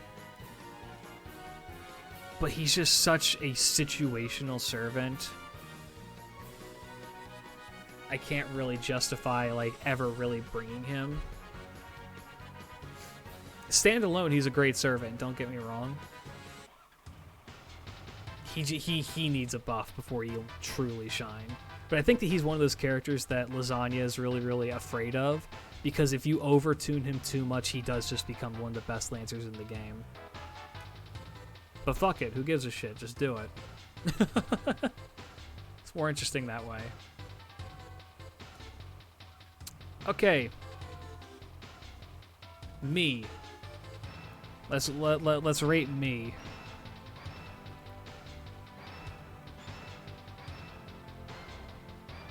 Okay.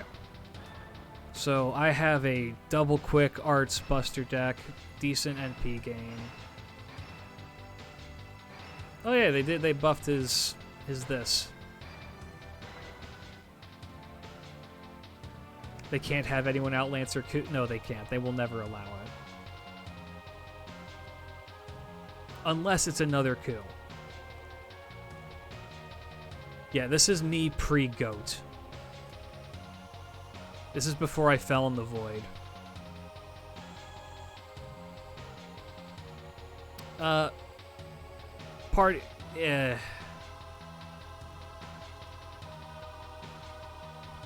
Reducing damage taken is pretty okay.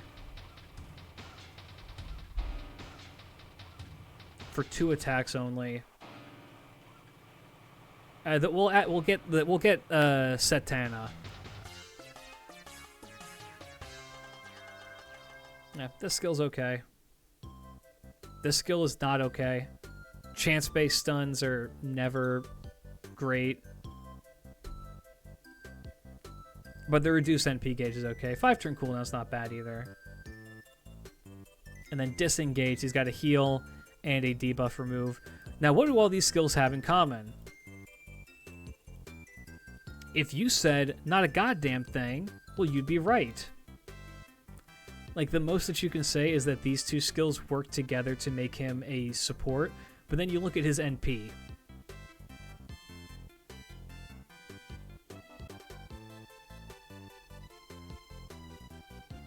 His NP is okay. It hits decently hard. Ignore defense is pretty good. Decreases defense after damage.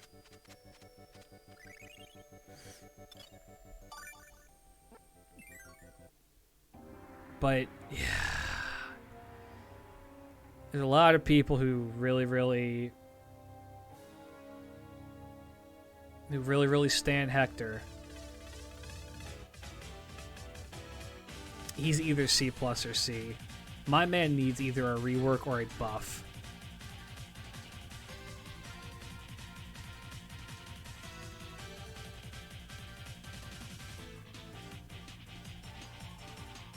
I'll put him in C+ because I know that he can be okay. But even, like, I use him and I'm like, just, why? Why are you so bad? Okay.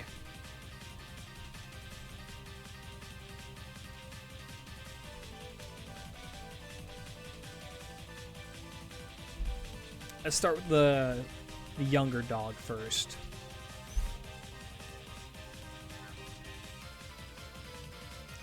Did he get a buff? He did. When did he get this?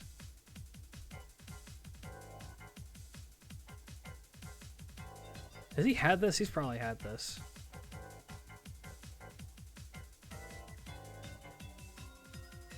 Yeah, strengthening yeah, he's fucking had this. I could have sworn he got a buff recently. Did they finally buff his NP? Is that what it was?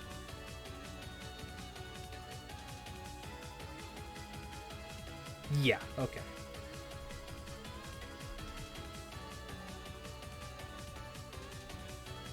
Okay, let's take a look. Quick Arts Buster. 3-turn, 45% crit up and debuff resist on a 5-turn cooldown is really good. Protection from arrows doesn't even need an introduction. It's just an amazing skill. And then this thing, which helps him get his stars. Who is shooting me again?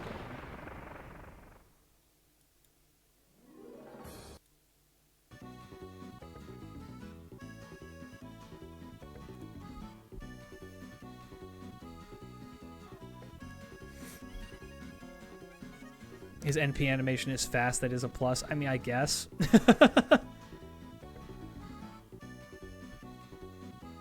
Yeesh. The Star Absorb is nice. It helps him do what he needs to do. The Wild Beast thing is not going to show up very often, but when it does, it is kind of nice. Anti-caster. Anti-caster. Interesting. And his buffed NP increases quick performance, ignores defense, single target, chance to instant kill, Keck W, reduces defense, anti-Koyan unit for real. Yeah, for real. Well, he's anti-Tamamo, I think. Even more so. Is Tamamo a wild beast servant?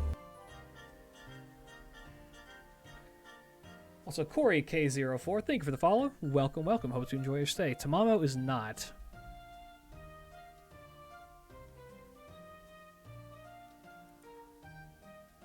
Yeah, no, the NP upgrade is really nice.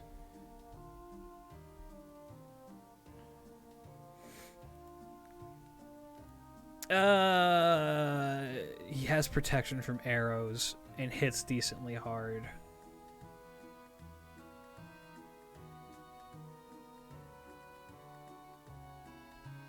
He's probably up here. He's good.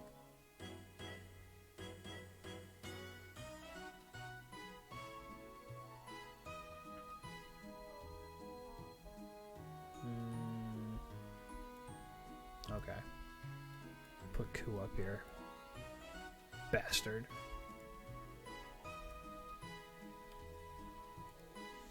Alright. Let's look at Ku. I don't think I need to, but let's look at Ku.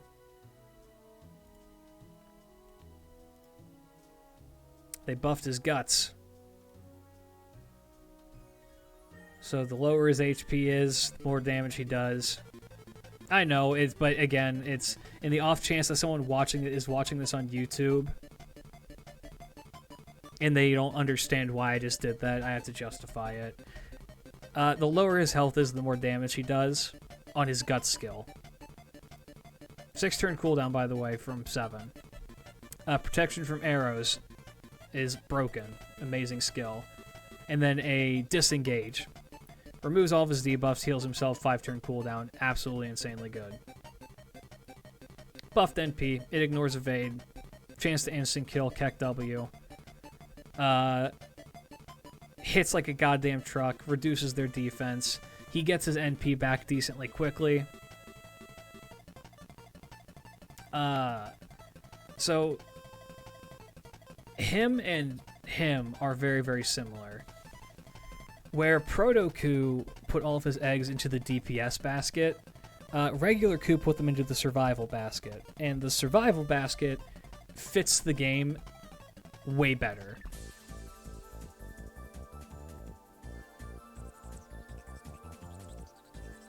Yeah, and yeah, disengage makes sense on Ku. Ku is just so good.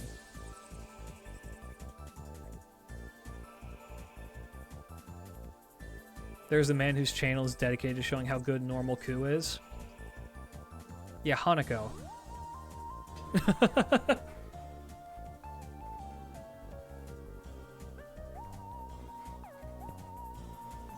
Hanako wrecks people with these people. It's just like, yeah, did you know Ku can solo the entire game? You didn't know that? Well, now you do. Alright, I believe we were on to Roma. If you're in the FGO community and you don't know Hanako, what are you doing? If you're not watching Hanako, it's because you don't believe that 1 to 3 star servants are viable because you only want to spend money on big boobs. People who watch Hanako have the most chiseled jaw lines.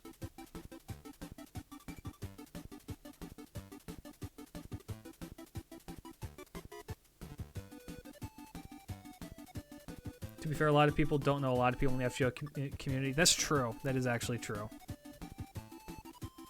Honestly, Hanako was one of the first people I started watching because it's fascinating to watch someone just be like, yo, fuck the gold servants. I've got a dog with a stick and it's going to kick everyone's ass. It's fun. That's a good content creator. Go give him a sub if you're not already. Anyway, Roma. Romulus. This skill got buffed. No, actually, this has been buffed. The 20% battery is very nice for himself. Increases his own offense debuffs. Debuff resistance is kind of whatever. The heal is very good. Charge his own NP. Good. It's a good 5 turn cooldown on that as well. So Roma is like a weirdly tanky servant. I would say that he is a DPS support more than anything. But he can put out some pretty decent damage himself. EX tier Imperial Privilege is always good. Chance base is not very great. You can alleviate that in theory with some CCs. And then this skill is very good. It needs a buff though. targetable buff. Targetable guts is always good. And increases bust performance for 1 turn is good.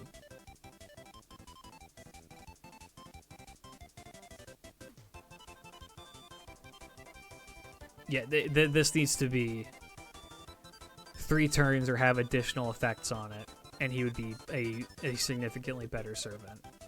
And he's never gotten an NP buff, huh?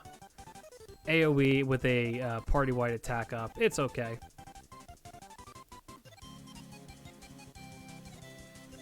The targetable guts is really his main selling point. But other than that, it's just like it's hard to justify bringing him. But he's really fun to use. I've done some pretty... He's fun to bring for challenge quests. And you can theoretically use him in the main story as well, and he's pretty decent. It's just he doesn't do enough damage to justify a lot of stuff. Anyway, I think he's fine where he is. He's a very middle-of-the-road servant.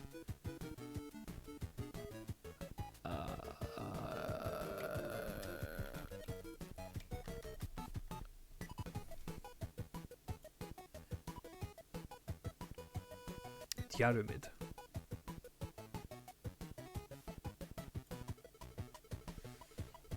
Alright, so Dirt Mud. He is not good.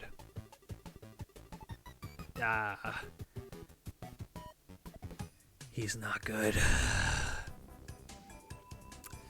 Mind's Eye True is decent. Love Spot is bad. This is a very, very bad skill. This skill did just see a pretty nice glow up.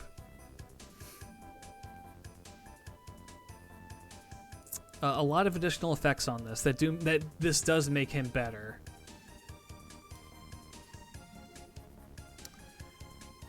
He is no longer.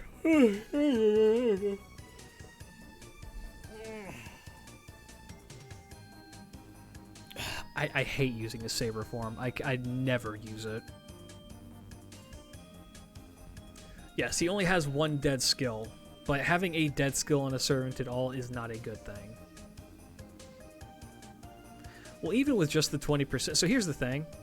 Diarmid's NP is really good. Diarmid's NP is insanely powerful. I wish that it did removes their debuffs before damage. That would make him an actual competitor to Ku. Yes, it's after. It's exactly like Medea's. If this procced before, this would be a whole different servant. But because it procs after, that's a huge, like, yeesh. But it is still debuff removal, which is good.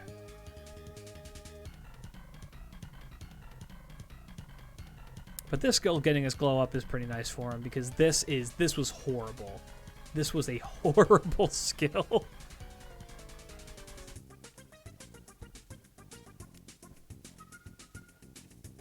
Touching tips.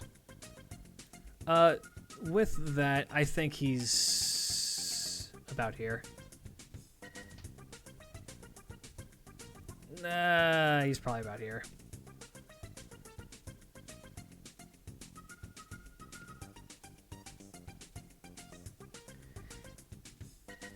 C+, you think, is he... No, because he's better...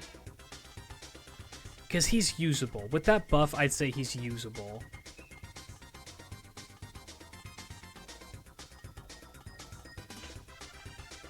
And even though it is hard to make him work, he's still... You can justify bringing him a little bit better. Not much, but better. Okay.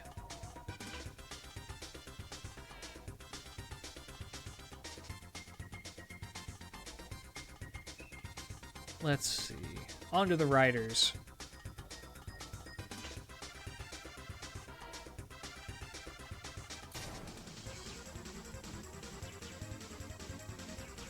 Alright, we'll put that there. Probably about there, actually. George!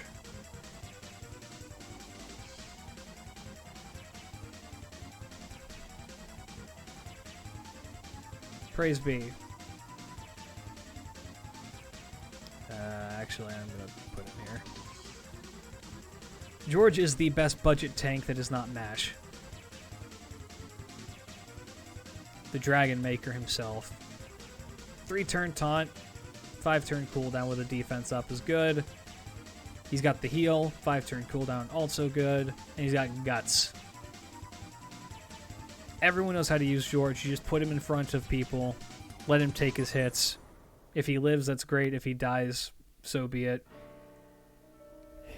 He can almost guarantee that you get the full use out of him for those 3 turns.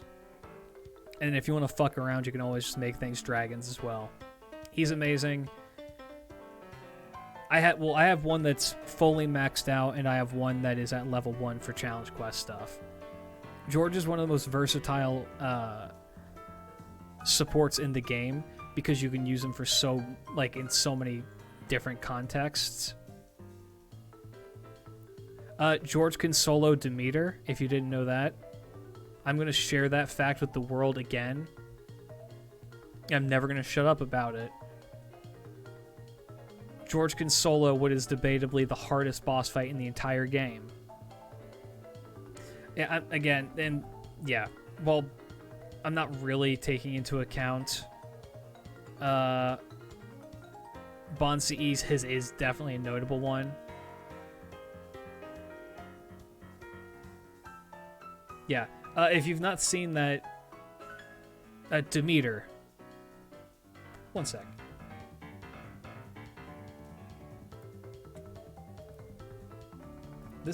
This rendition of Meta Knight's theme just sounds like Danganronpa.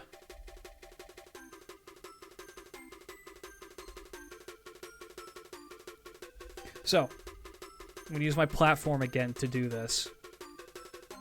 This guy, Alpha GB, the fact that this does not have 100,000 views is a literal crime.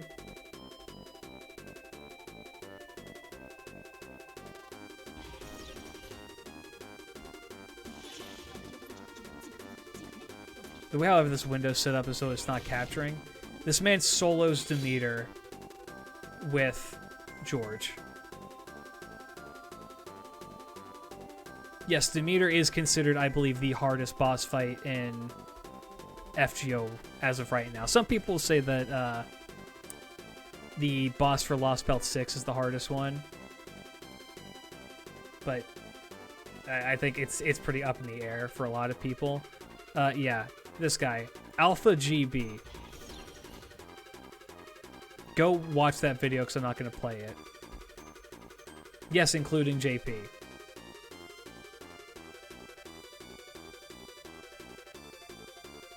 No, because that Arjuna fight is not hard because they give you the tool to kill him with. Yeah. Yeah. No, some people think that Lost Belt 6 boy is harder. Like I said, it's up in the air. Go watch that guy's video. Watch George wreck Demeter. Demeter is like a huge block in a lot of people's ways. Because then again, a lot of people also don't know how to use things that aren't the meta supports. Yeah, no. George is great. I stand George. George is George. Okay. Bart.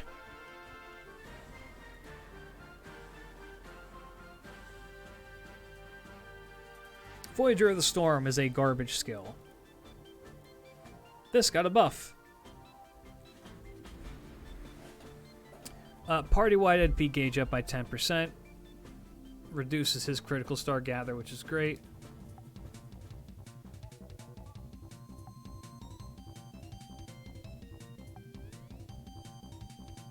Uh, 50% party-wide crit damage for 3 turns. It's pretty good.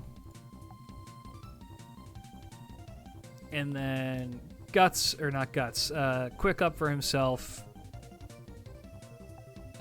Reducing critical attack is good in a star bomb on a fairly short cooldown.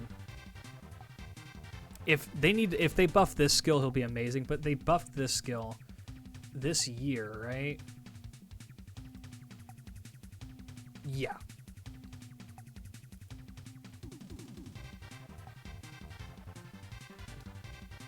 They buffed the crit. Yeah, okay, buffed to the crit damage, and they gave it the extra effects. What CE is good for Ushi? I like to use 3 anglers. Anything that buffs NP damage and quick damage is good for Ushi.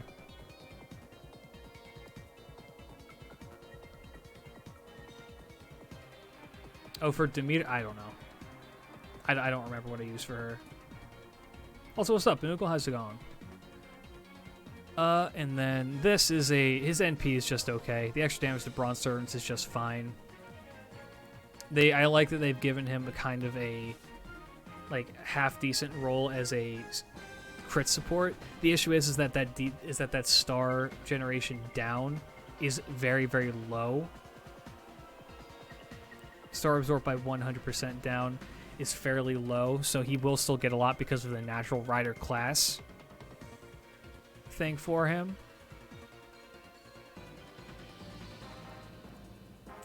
He's okay. Knights Marine is also very good, yes. And with the quick buff, he is better. He might actually be up here. Well, I'm trying to remember if that is the same way how they do it, where like Star Absorb goes into the thousands. Like, hold on, who else has that?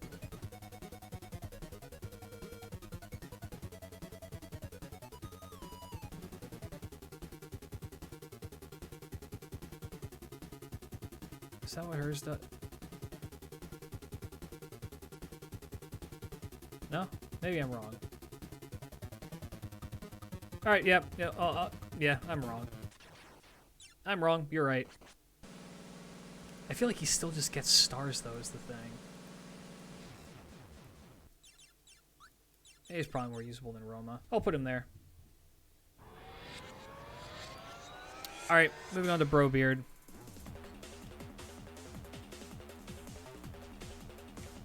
Ed. What's he? Okay, wait. What's he called in China now? Eddie something. Eddie Sage. He's Eddie Sage. Fucking Eddie Sage.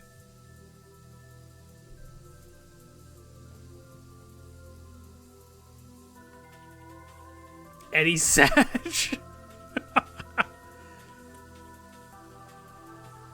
Okay, so Eddie Sage has Voyager of the Storm, still a bad skill. Pirate's Honor is a very good skill. That Guts never goes away until it gets procced, which is good. This skill, I bet, gets a buff in the future, or this one. And then Gentleman's Love is decent. Buff to his NP, gets stars, AoE damage, reduces NP gauge. I also use him a lot on my JP account. He's great. I love using him. He's really, really fun. Is he good, though?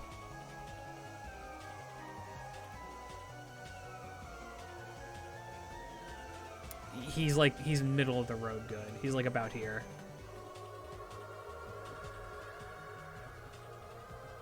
His costume is good. His animation update, I think, did a lot for him. But yeah, he's middle of the road. He's like a perfectly usable servant. I mean, China, yeah. Okay, Alex.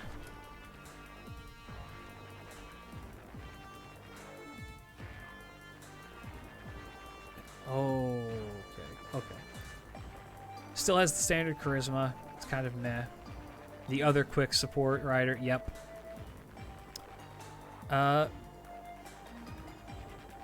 targetable debuff removal for a... This is the exact same thing that they gave to...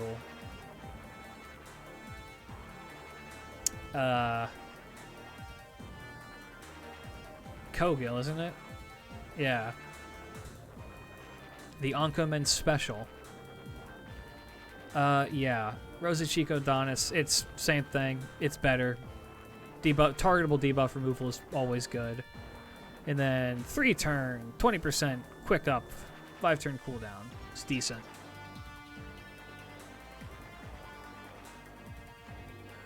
And then he gets Star Bomb on his NP. His NP actually hits pretty decently.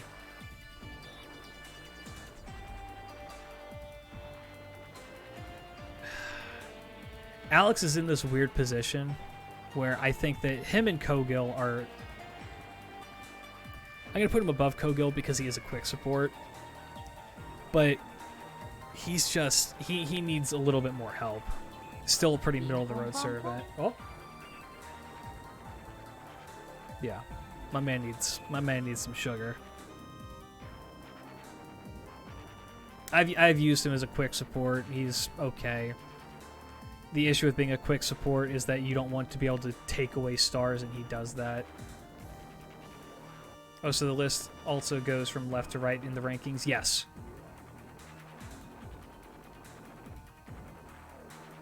Mecha's buff 3 turns in a star gen and we golden. Pretty much. Friendo.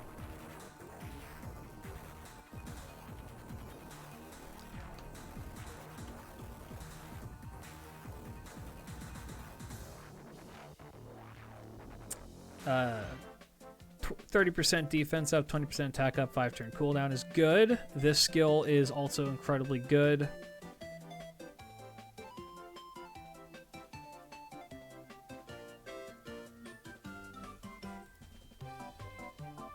Skill is also good. All of his skills are good. His NP is also very good. The reduced attack is not anything to like be too heartbroken about. You get it back pretty quickly. Or you can just remove it. It's for 1 turn. Yeah, his second skill is almost a dead skill because you can't use it unless he has less than 50% health. But when it does come up and you just need him gone and you need him to hit something, it's incredibly powerful. So I would not say it's a dead skill. He is the second best. Probably here. He is the second best single target budget rider in the game.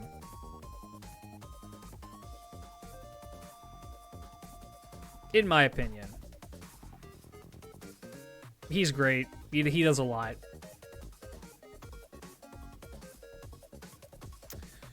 Okay. Red hair.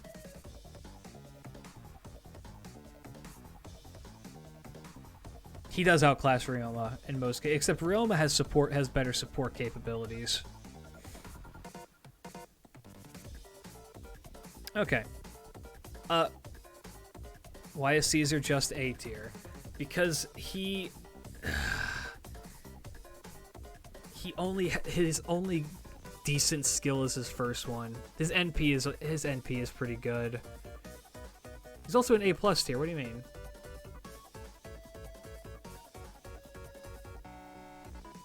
I find that I use Bedivere more often than I use Caesar. EX tier is for 1 servant out of each class. So that means he's the second best Saber in the game. Looking back at this, I probably actually need to change this around like this.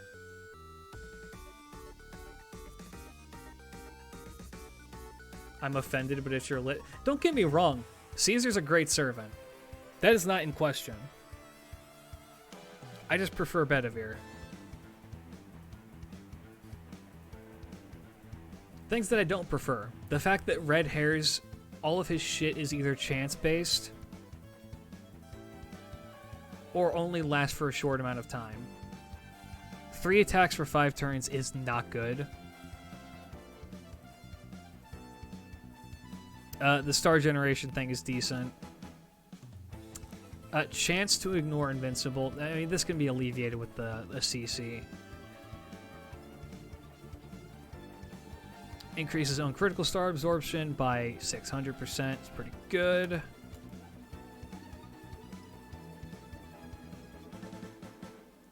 And then combat maneuver horse. 3 attacks quick. Increases own attack for 3 attacks for 5 turns. And his NP is pretty decent. Ignore defense, AoE, quick. Red hair is like here for me. No, he's probably here. Yeah, his kit is so clunky and weird to use.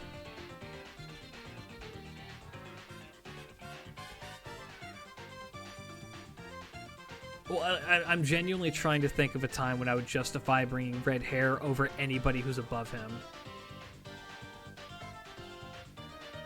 Everybody else who's above him, I can think of situations where I'm like, yes, I would absolutely bring them. I don't. I think he's about here. He's fine, which is why he's B tier. He's a little bit less than fine, which is why he's B tier, not B plus tier. Okay. Ushi. Who would have thought? Who would have fucking thought? Do I have a bias? Yes, I 100% have a bias. Am I letting it get in the way? Yes, 100%. But then again, I feel justified in this bias because she's hands down, in my opinion, the best budget rider in the game. Alright, so this is a skill that has already been buffed. 20% NP gain rate, 20% quick up, 3 turns, 5 turn cooldown is good. This skill's getting buffed soon. 5 turn cooldown, 20 star bomb, 50% crit damage up, 20% attack up for the party. It's absolutely insane, that buff. And your third skill is just an evade. The critical star generation thing is irrelevant.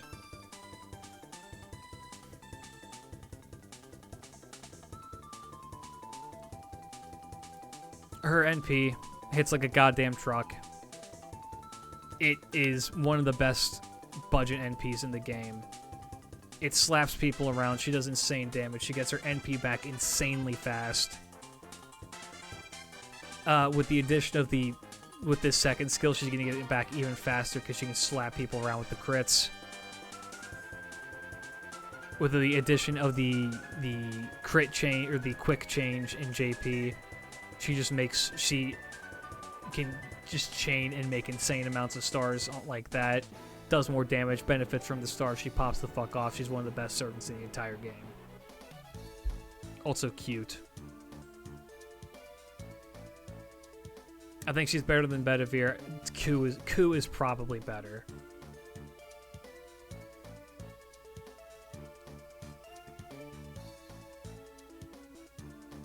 You know who has not been buffed a whole lot?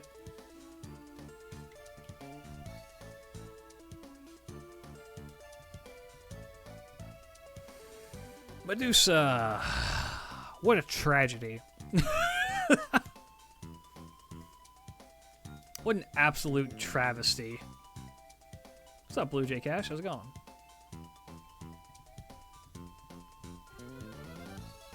Medusa. Yeah, for real. Her NP gain is bad, which this right here is probably one of her biggest issues. Her NP gain is shit. Couple that with one other thing.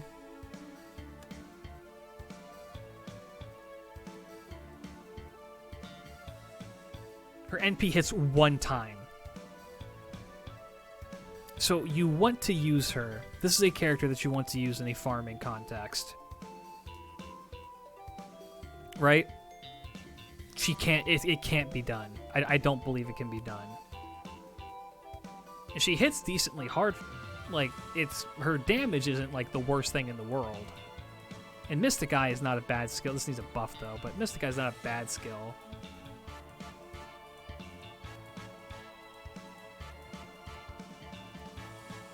This skill needs a buff. Nah, actually, this is okay. 2 turns, 30% attack up. Actually, it probably should be 3 turns. I think Jaguar's man has the exact same skill. And then she's got her 20% NP up, and then she's got the NP gain rate up. Ooh, wow, so good. It never, ever comes into play.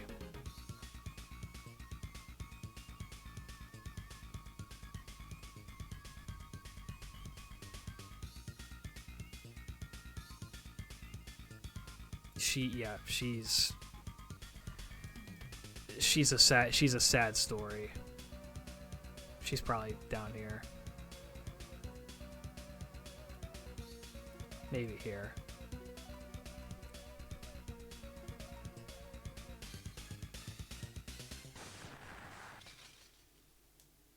Such a damn shame. She should have gotten a Heaven's Feel buff. She needs something. Anything. Okay. Boudica.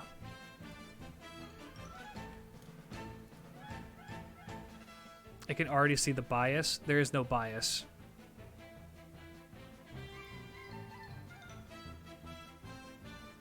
Yeah, speaking of riders who've gotten a lot of buffs. 3-turn party-wide. Crit damage up for 5-turn cooldown. The anti-Roman thing doesn't matter. Targetable guts with a max HP up is incredibly good. And then this skill has always been pretty okay. 20% party-wide art up. Pretty good. And then their Noble Phantasm is just a worse version of Mashes.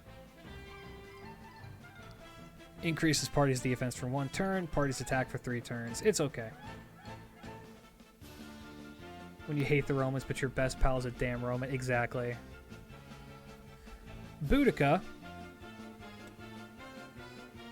is decent.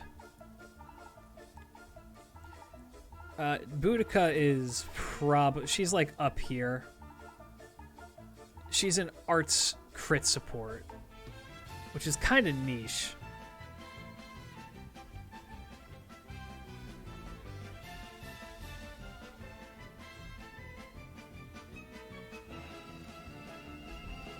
But it's still pretty good to have, just like in case you need it. I'd say she's about here.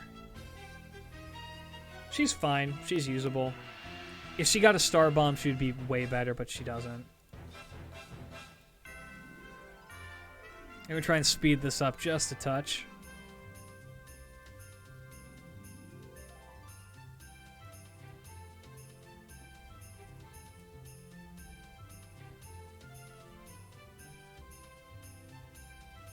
Columbus is not a good servant. Voyager of the Storm is still a bad skill. This skill's decent. 1-time guts for 3. Maybe it's not as decent as I thought it was. It's got a battery on it, which is okay. It's got a guts on it. It's only a 3-turn guts, which is kind of shit, but is what it is. And Conquistador is a decent skill.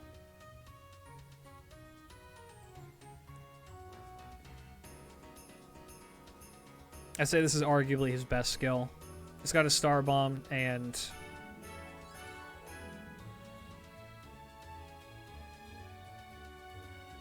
yeah, Star Bomb Buster up is good for him because he has a 3-card bust. He has 3 Buster cards in his deck with his NP. Does have a buffed NP with reduced crit damage, which is pretty good, or crit chance by 50%, which ain't bad at all. He can NP loop. His damage is awful from what I remember. Yeah, his damage is bad for a 3-star. So while I bet he can loop, I don't think that I would ever really want to use him. I mean, I view him as like a worse Blackbeard, but he's probably better than Medusa, unfortunately.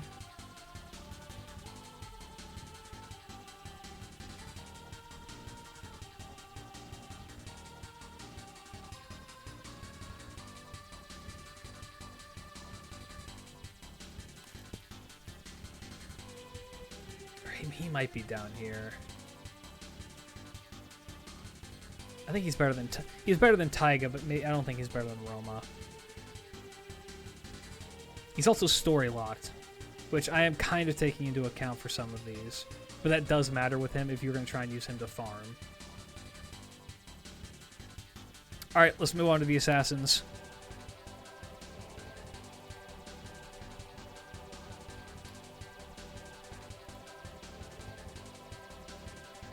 Kojiro.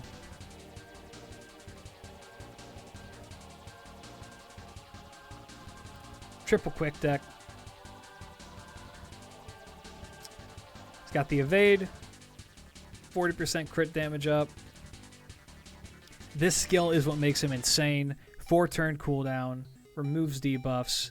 Reduces quick card resist. And gains stars. Ignore evade for 3 turns.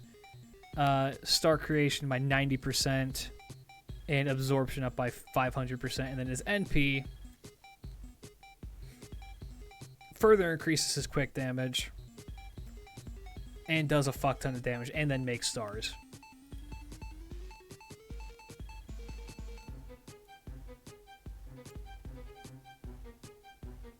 He's up here. He's insanely powerful. His issue.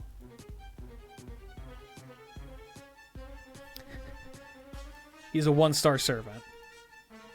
So his damage is garbage. If you grail him to 100... If you grail him to 100... He is probably the best assassin in the game, DPS-wise. If not, he's up there, top 10.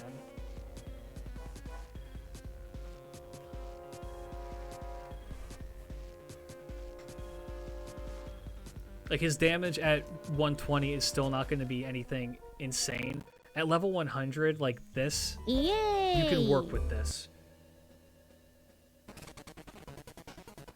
Some dude who do some. Thank you for the follow. Welcome, welcome. Hope you enjoy your stay.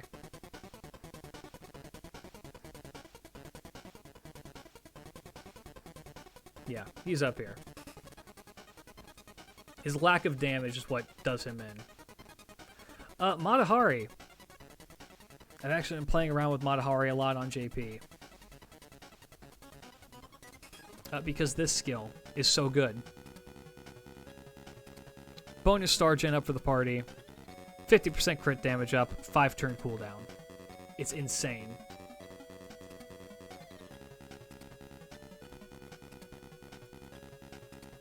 This skill needs some changes.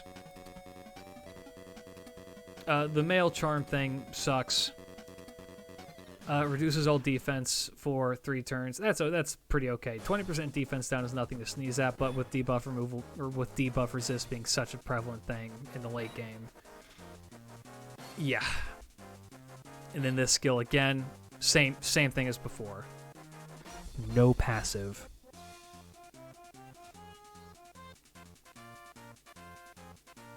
And then this skill is like okay as well. This is a case, again, where there's a servant who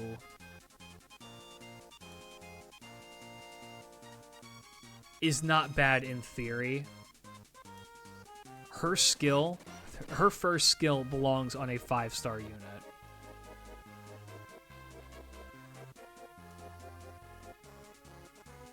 But because 2 of her skills are chance-based and only reduce defense, well, she can theoretically reduce an enemy's defense by 60%. But that's if all of her stuff hits.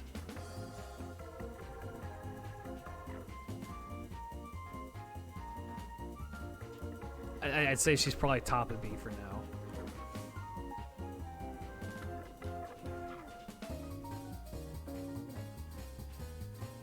I want her to be... She's a lot better than she was before, which would have put her in the ultimate cool tier. But she's actually useful now with that first skill.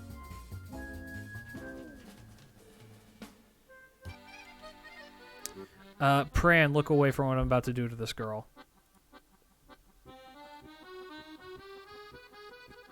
Charlotte.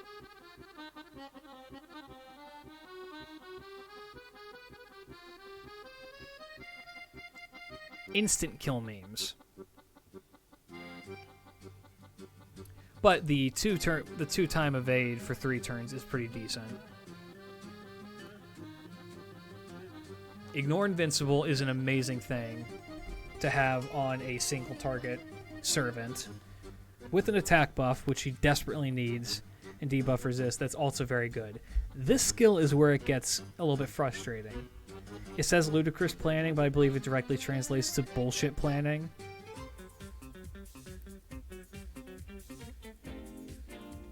What they should have done for this skill is made it all chance-based. But like, or some, I don't know. There's something else they could have done with this. 2 of these are good. 1 of these is horrible. The arts up is good. The NP damage up is good, but if you low roll into the crit damage, you're fucked. And so often, that's exactly what happens. Her NP, in the event that they have an evade and you don't have your second skill up, she just gets rid of that and ignores defense, deals a lot of damage. But again, 1-star unit has no attack. I have her at level 100 on JP. And I love using her. She's not good. She's like middle of the road okay. She's like here.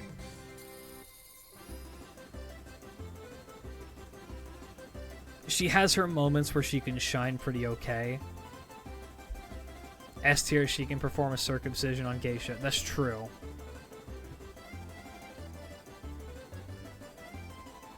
Yeah. She needs more. She needs more help. Speaking of characters that still need help, imagine this. You're a servant, and people look up Phoenix Plume more than they look you up.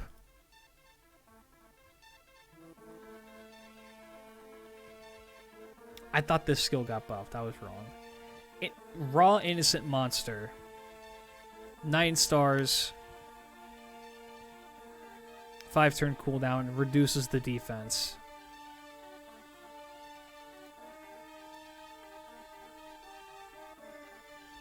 One targetable debuff removal. Phantom fans, when they saw this, I think like all had an aneurysm collectively, because all of a sudden Phantom became usable. How many servants have we seen now that have done this? Look, here's the thing. The Benkei buff is AoE. This is 1 enemy servant.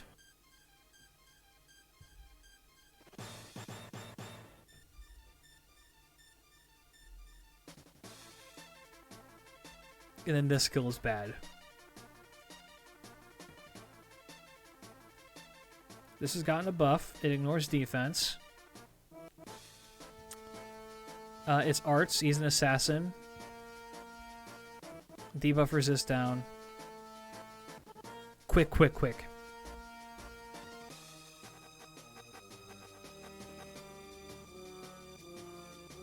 Yay! Light Razor DD, thank you for the follow. Welcome. Hope you enjoy your stay. Berserker of this, by the way. Why does he have 90% chance of charm and Matahari only 60? This.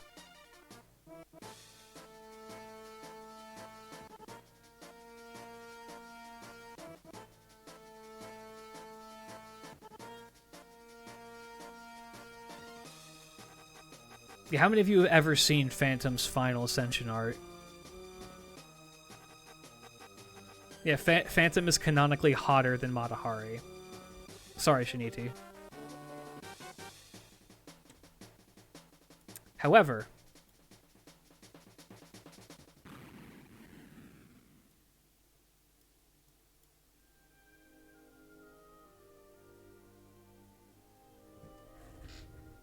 I'm gonna put him above. No, because you can actually use Saber Giles for more than just one skill.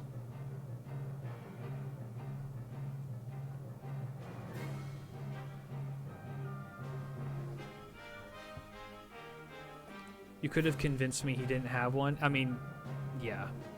Which is kind of a shame, because I actually really like this art. This art's pretty good. The guy who does his art is the same guy who does Billy's art. No, I agree. This one? Yeah, no, this is good. His art is good. That's what's frustrating, is I want to like this guy, because I have nothing against his design. Actually, I don't like these two. I really like this one.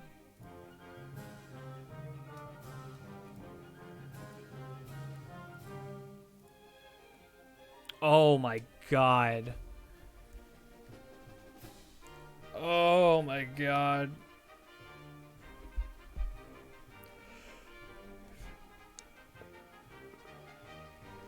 This is like nostalgia. This is a nostalgia sprite.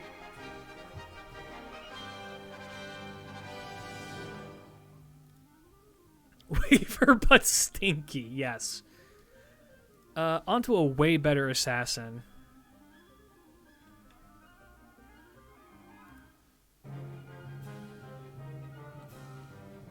Cursed Arm Hassan.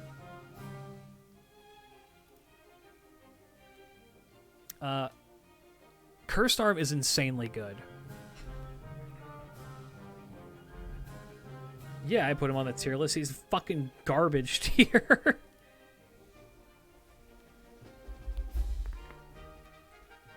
So here's how I do use Cursed Arm a decent amount. Cursed Arm is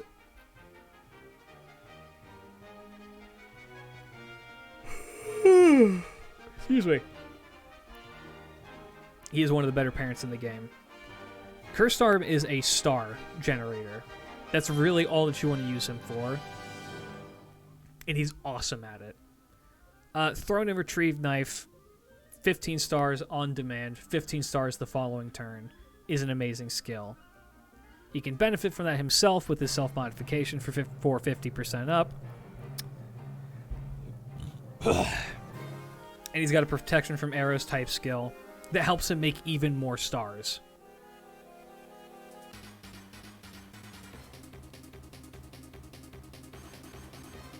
And then this got buffed. When did this get buffed? Last year. I don't think a lot of people knew about this buff. It makes it so that if he actually procs his instant death, he gets more attack, and then his NP gets back up to 50%, which is rare, but it does give him a nice niche against like lower rarity enemies. So he can help clear out shitties for you while he still makes stars.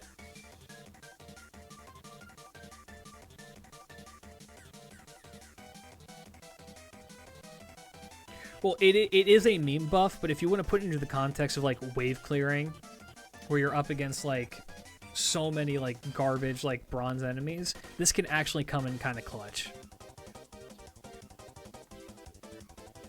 What is it? It's a 20% 3-turn.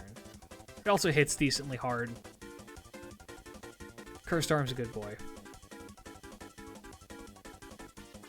He's about here.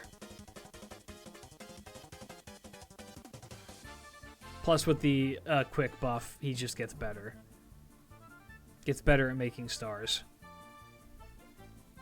So he's kind of niche, but he's still pretty good. Yeah, speaking of assassins who need a buff.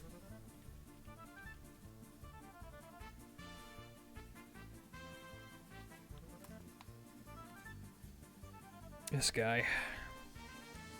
Sanson. I love Sanson. Sanson's design is so good.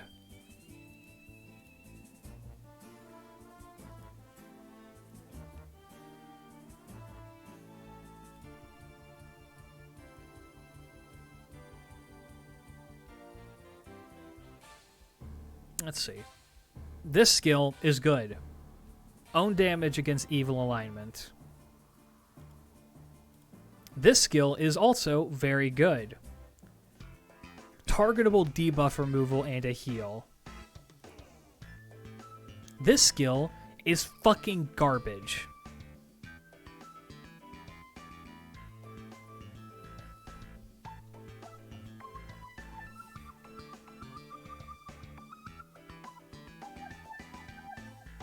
Because you never fight humans in this game. It's so rare.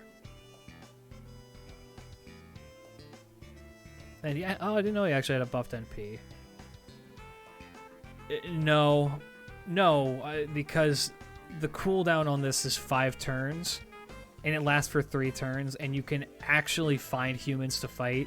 Benkei's being an 8-turn cooldown that can miss for 1 enemy to steal their NP is so bad.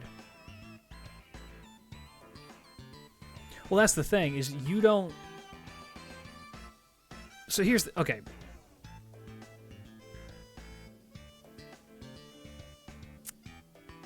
What they need to do for Sanson is what they should do for him is lean in harder into his support capabilities. Or damage against humanoid for 3 turns. Yeah, that's all. Or even better, if you want to keep the human tag, increase his own damage against humans, kings, and I don't know. Honestly, they have done weirder shit in this game for things. What they need to do is they need to add in the trait called Scallywags, which is similar to evil, but it applies to like just people who have been arrested or have caused trouble in the past in their legends, people that have like done their time in a prison of some form or have committed like a grievous crime. And it's just like Brynhild's Beloved, where he's just like, you're a scallywag, get fucked, idiot. And then he chops off their head. There you go. Increased damage to scallywags. That's how you fix Sanson.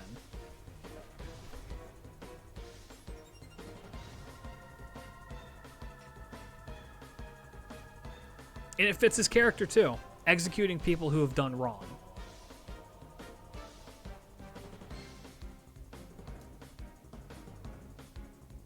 Exactly. I diagnosed you with Scallywag. And then his NP actually is pretty okay. It does decent damage. So if you want to use him in that fight, go ahead. Yeah. Right.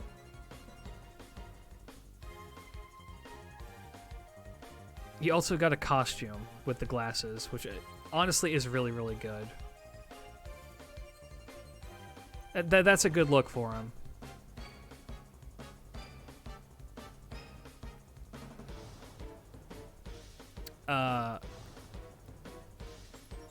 I think Sanson is C tier. The fact that he has one skill that is very, very good and usable is definitely good, but nothing else about him is very redeeming. Check back in a year when they finally buffed him. Izo.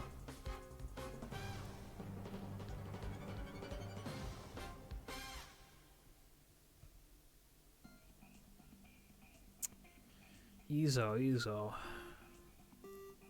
Oh, is he costume owning? I could not have been able to tell. He's the best costumes in the fucking game. So the immediate issue with Ezo is that he's event locked, and getting him NP5 is a pain in the dick. Guess who didn't get Ezo? Damn.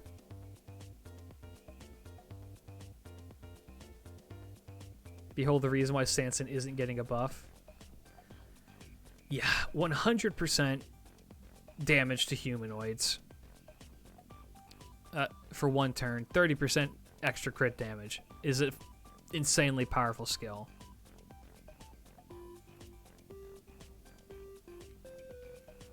Mind's Eye Fake, pretty good. More crit damage for him. And then very, very good Star Absorb on a 3-turn cooldown.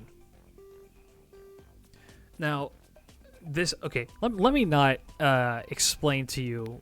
I'm not going to dock this against Sanson, or not Sanson, against Ezo. There is something that I do want to... Oh, I didn't know he got an MP upgrade. That I do want to bring up. Look at what you need for his skills.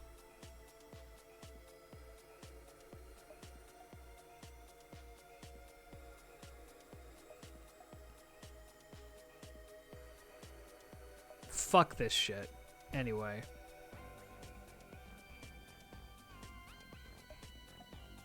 Yeah, Bone Hell for real. And then his NP. When did this get buffed?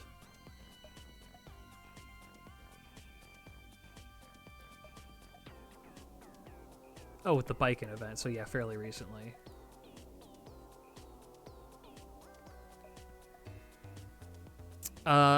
Increases his critical star generation again, which was already a part of this, which was good.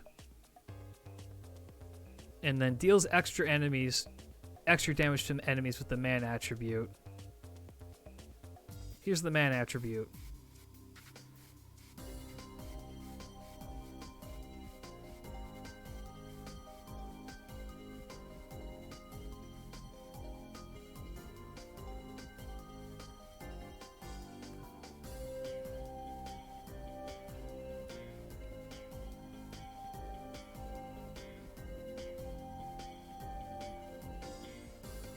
Ezo's about here.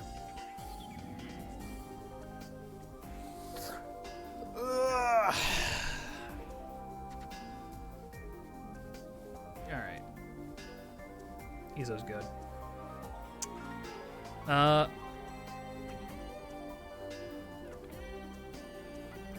Fuma.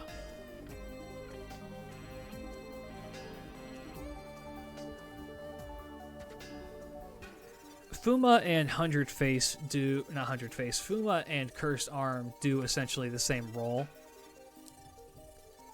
Except he is slightly better, and here's why. The attack down is pretty decent. The crit down is amazing. 3 turns on both of those. Targetable evade is so good. And then also... Star generation up, also still very good. This skill, Buff Block, is so good as a skill.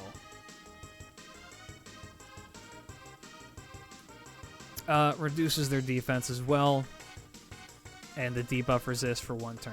It's so good. Demeter has finally been defeated after 24 turns. Great, grazie. And then this. AoE, quick, reduces defense by 20% for 3 turns for all enemies. Does confusion, so does skill seals.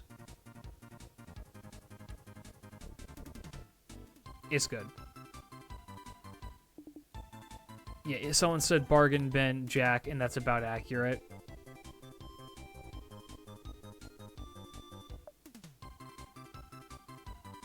I say about here. Very good servant.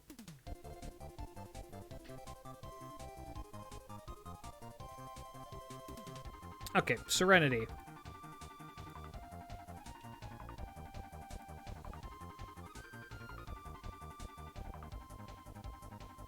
Serenity needs a buff. This skill is bad.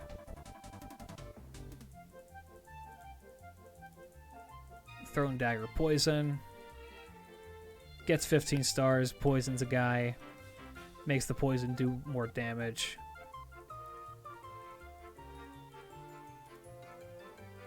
Oh, wait, when did she get this buff?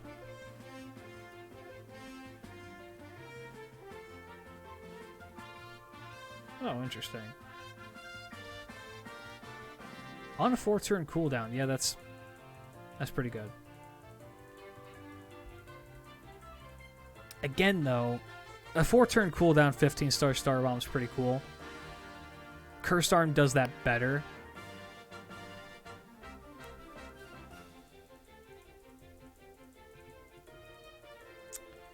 Increases own instant kill. Oh, god damn it. Increases own debuff success rate for 3 turns. Increases own arts performance for 3 turns by 30%, 50%, 50%. And then on attack, activate buff where she just poisons the shit out of people on her arts cards. Okay. Even more poison. Skill seal, NP seal, and then damage. Chance to instant kill. Low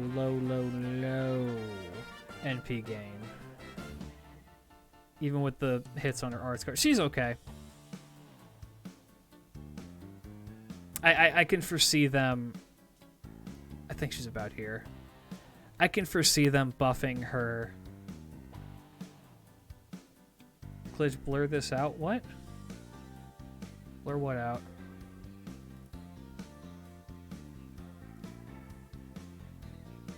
Oh my goodness.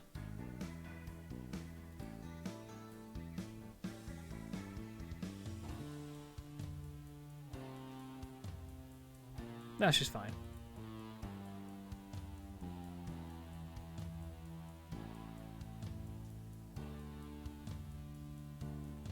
Yeah, some of you already guessed it. That 100 face.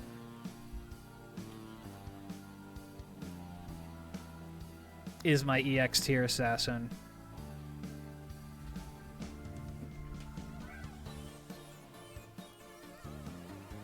Hundred Face is so good. Absolutely insane. I have so many assassins on NA and I still use 100 Faces for a lot of content.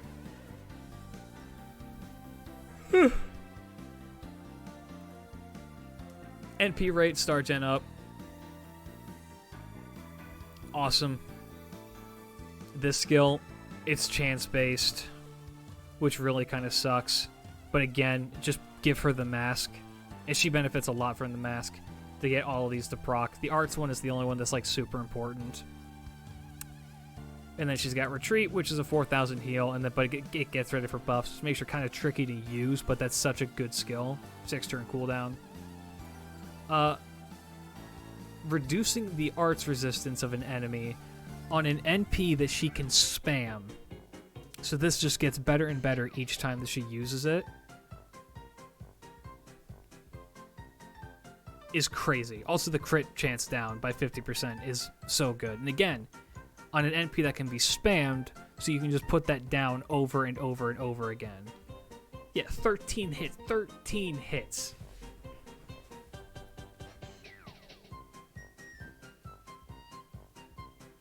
Shout out to the 2 people in her, like, 100 personas who just do 2% damage.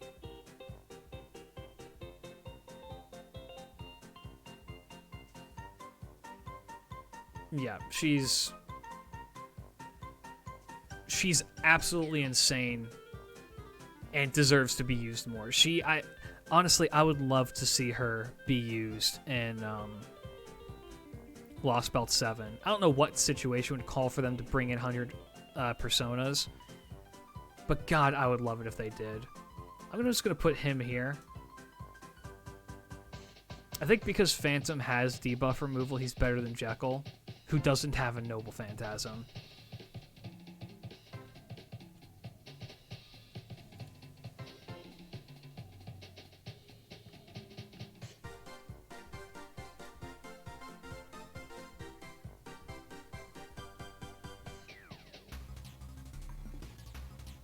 Alright, yep. So I'm just gonna quickly go through this because I do not want to linger on this too terribly much. His skills change depending on if he's in his Jekyll or Hyde form. They get better if he's in his Hyde form. To get to his Hyde form, you need to activate his Noble Phantasm. In doing so, you switch him from being an assassin to a Berserker. When you do that, he no longer has a Noble Phantasm, but all of his skills get better. That's supposed to be his selling point. The issue is getting him to that point, because then you have several choices, which are either use a bunch of supports to get him to do that, in which case, why would you even bother? Give him a K-Scopes, now he doesn't have a CE after the fact. It doesn't make sense. This got buffed.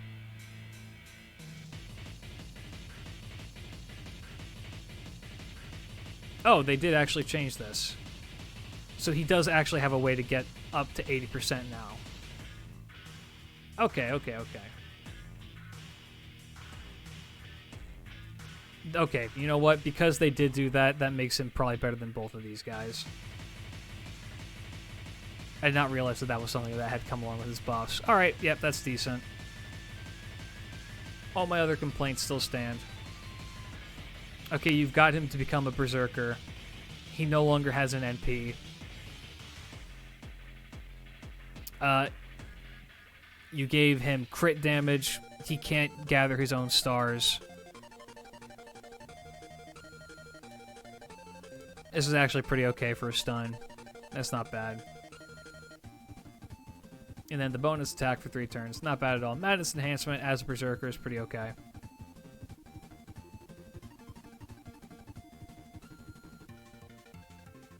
Does it change his deck when he's in Berserker? It doesn't. Yeah, he keeps his deck. Increases his own max HP by 6,000. You know what? I can actually see a use for him.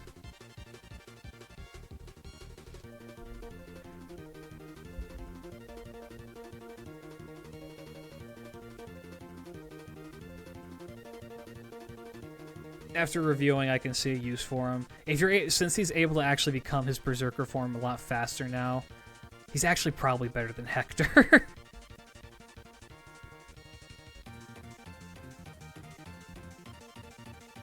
No, I'm underestimating the fact that he does not have an NP when he does that. He just becomes a raw beatstick. He does not have a Noble Phantasm. I can't forget that.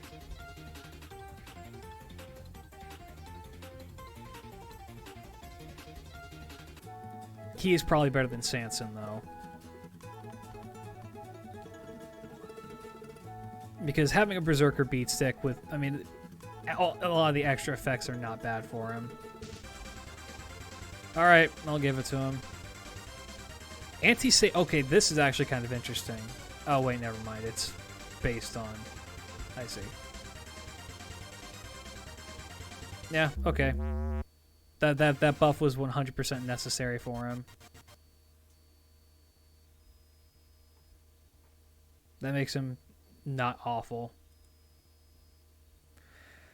Okay, Jinkei.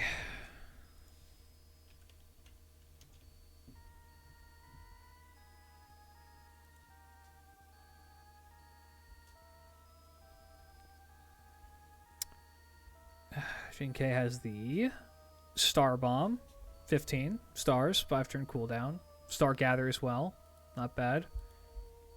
This skill is very, very good. It's anti-king. And defense down when hitting with the quick cards. And then just a raw quick buff for 1 turn with crit damage. It's okay. And then she hurts herself, makes stars on her NP. She has a really bad NP gain, if I remember right. No, it's actually okay. I remember. Wait, what are her hits? Yeah, that's why. That's why I remember it like that.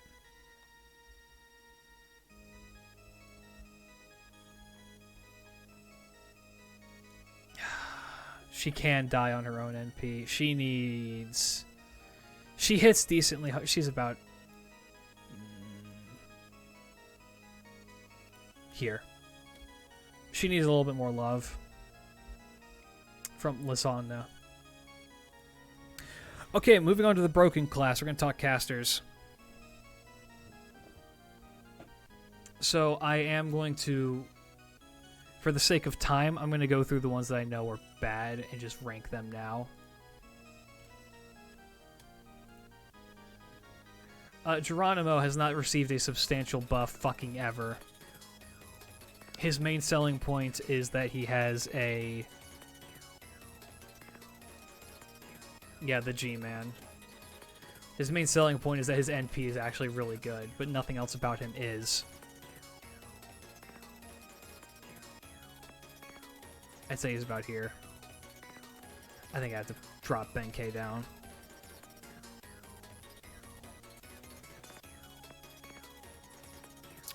Onger might... No, you're not a caster. Eric, I actually use Eric a decent... Well, not a decent amount, but I have him maxed out and have been using him on NA. He goes here. Eric's kit is the most confusing looking thing ever. He's also not a caster, but I guess I grabbed him anyway, so we're just going to do him. Got a Berserker deck. Supporting Curse is decent. Again, debuff removal exists for a lot of characters. Oh, the ultimate cool is just F. Oh, this is the song that's bad.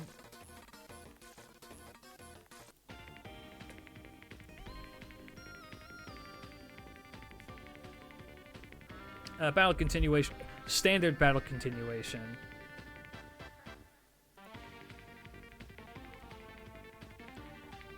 And then debuff removal is good. Increasing max HP is good. And then he hurts himself doing his NP.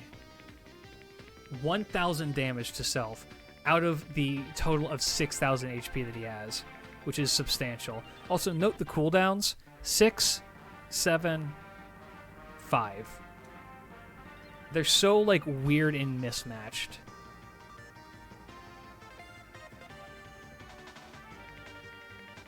And he does buff his attack when he does damage. He's not awful. He needs a buff and for DW to remember that he exists. Giles, normal, cool.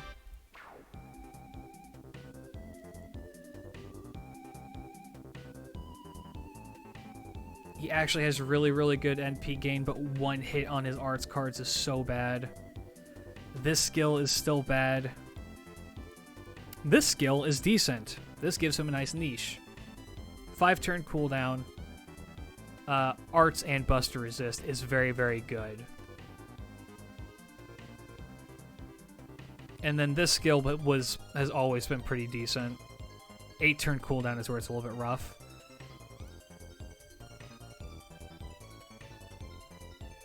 And now, AoE, and then he's a foreigner support, which is such an interesting, like, thing for him. It fits, though. Reduces all enemies' attack for 3 turns, reduces their damage. But he is story-locked, because fuck you. He's, I'd say he's above Hector. He's okay. He actually has seen a decent glow up. I'll give him credit. Anyone else who's just like an easy rank? The Clown. The Clown has 1 skill.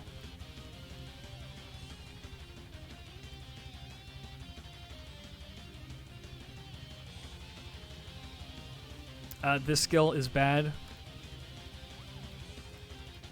This skill... Okay, he has 2 skills. This one got a buff.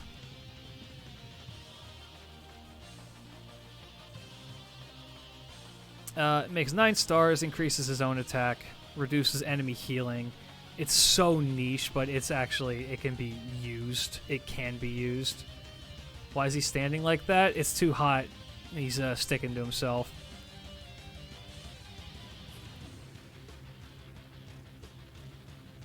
And then this skill is really, really good.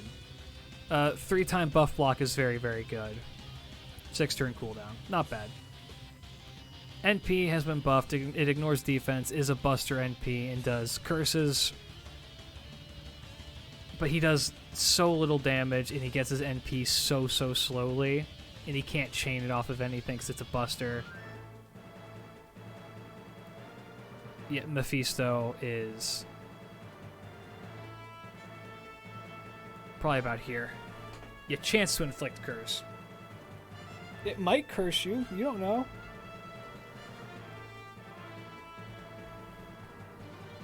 Okay, that's it for the easy casters. Let's look at Gong. Whoops.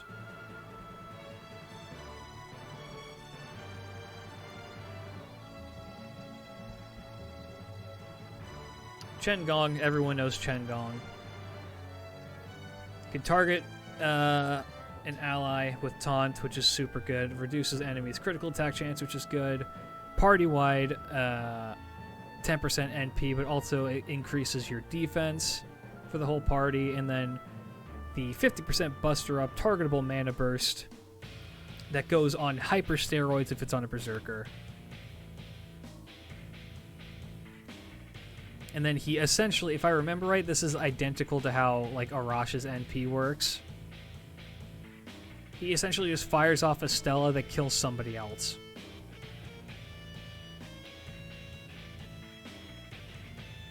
Gong is like up. Whoops. Nope. Gong is like up here. He is such a versatile servant in so many scenarios. It would be ridiculous to have him any lower. You can use him for so much. It's so good.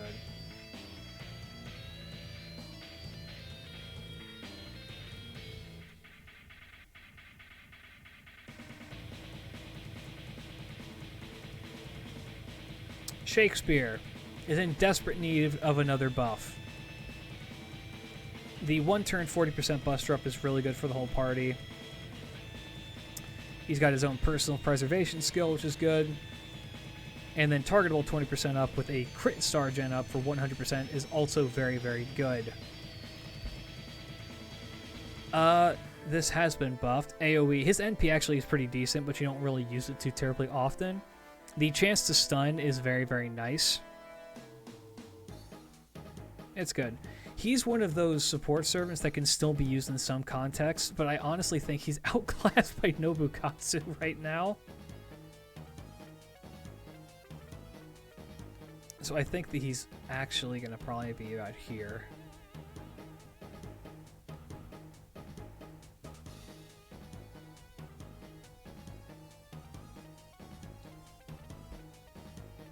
So I'm at a bit of an impasse.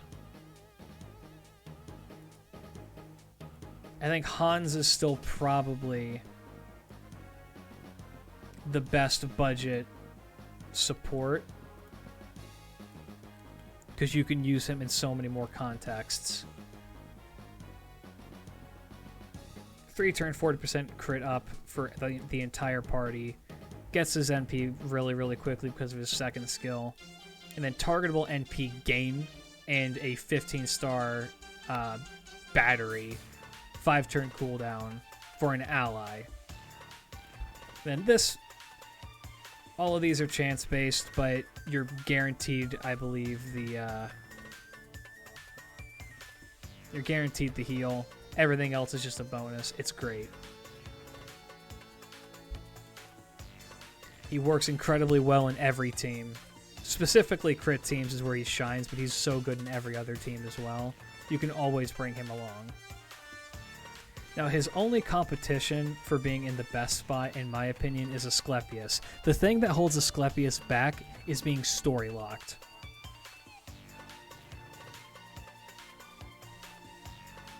If he was not story-locked and accessible for everybody immediately, he would probably be number 1.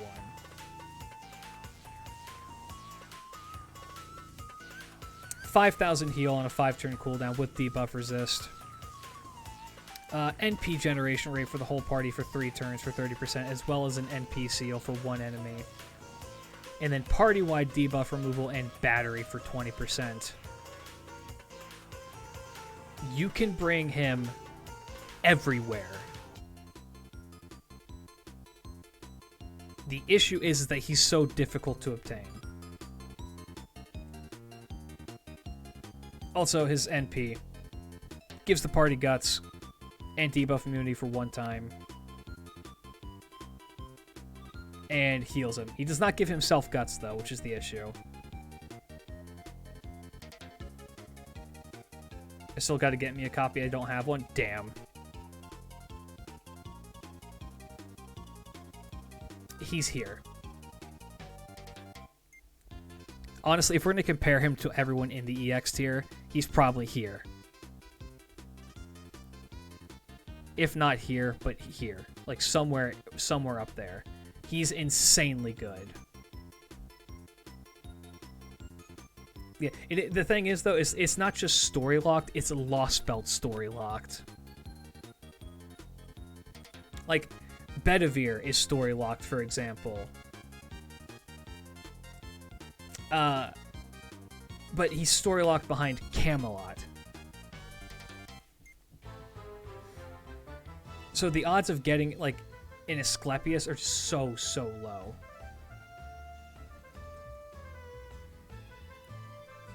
Alright, Mozart. Mozart actually got a buff to his second skill. This is the last time I did this, I'm pretty sure. Yes. Protection of the Muse, I think is...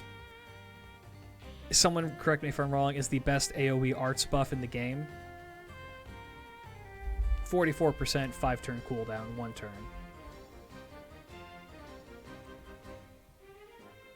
Reduces one enemy's NP damage for 1 turn. Arts resistance for 3 turns by 20%, and their critical attack chance for 3 turns for 20%. That's so good.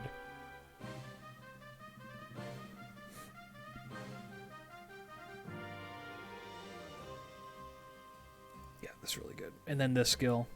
Just get guaranteed crit that turn. And then his NP is just okay.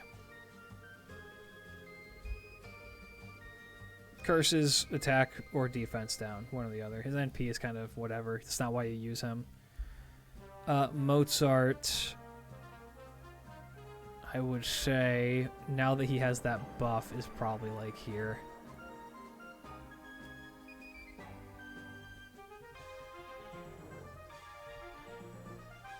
My JP account kind of did that, Rexcellent, where it's just I went through with all the busted supports and stuff and just cleared the first act so easily.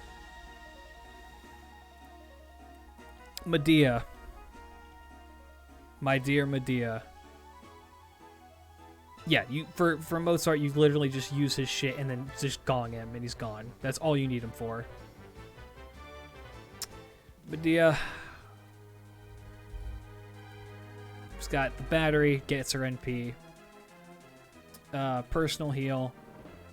Targetable debuff removal and NP generation rate for 1 turn for 50%.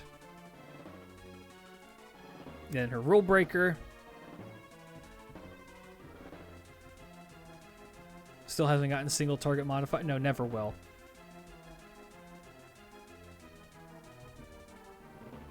See, here's the thing. Medusa is a tragedy. There are situations where you can justify bringing Medea.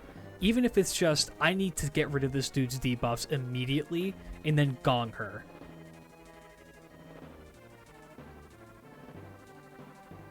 For me, she's about here. She still has a use.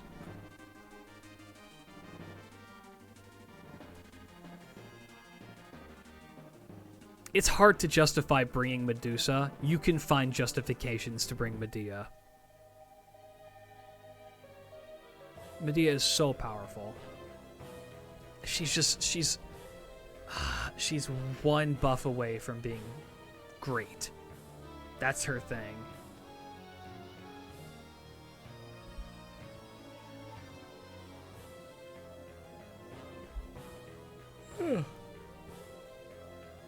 The good thing about buff removal on the NP is that NPs don't have set cooldown, so you can just get... Exactly. I wish that it removed the buff before damage, but it doesn't. But because, like, her NP gain is insane. Yeah. And she's one where, like, even though she has one hit on her arts card, it's like the Carmilla situation where, like, if she is able to crit off of that, she almost guarantees to get her NP in one turn. She's insane. It's absolutely ridiculous. Also, yeah, she gets just the free NP charge back off of her NP. Yeah, no. Medea, I like Medea. She's pretty good. Paracelsus. Right here. Hey, do you not have Castoria?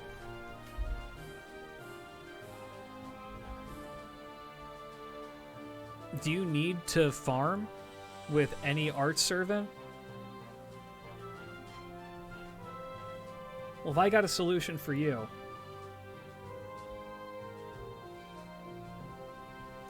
Well, that's the thing. That's why Medea... That's why Medea's in A tier. Is because... she might be higher. She's one of those servants that's... She is a servant that is like... You don't always need her, but when she comes up and is useful, she's really useful. Every time. She's a necessary part of the game, and where she can just show up and just fuck shit up and then leave. That's all that you need her for, and she does that job perfectly. She fits into her niche exactly. Anyway, Longboy, Paracelsus. He got his own NP charge, that's okay. Party-wide 20% art up for 3 turns is also really good. Targetable guts with a 50% NP generation rate for 3 turns.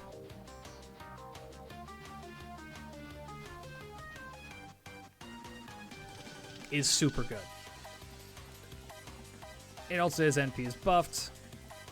You don't really use his NP too terribly much. You use him to enable other people. Oh, he got a costume too. That's a good look for him. I like that.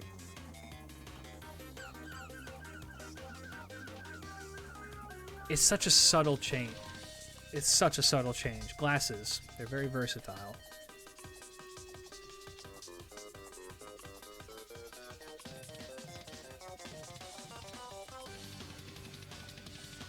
Yeah, Paracelsus, bring him. He's good. He enables budget farming super well. He works with all of the budget farmers. Works with a lot of the higher farmers, too. Before Castoria was a thing, you could use him, somebody else's Tamamo, and either Zerker Musashi or Spishtar, and they could loop. He's so strong. Golem Boy. I love the Golem Boy. I love this man.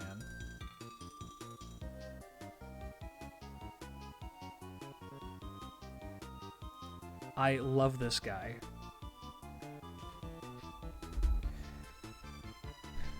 He is decent. He does have forearms. This is a servant that I wish got glasses, because I just want to see them dangle off of his horns.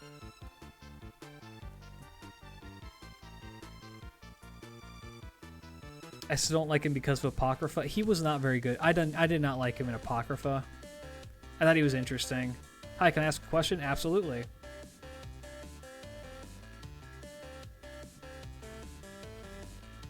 Let's see. Numerology. 30% Buster, 30% Arts, 6-turn cooldown. They did not do him justice in Apocrypha. Oh, maybe... Okay, here's the thing. This is probably another situation where it's just like in the Apocrypha light novels, he's probably really, really good. But in the anime, they just make him out to be like this weird, cold, heartless dickhead.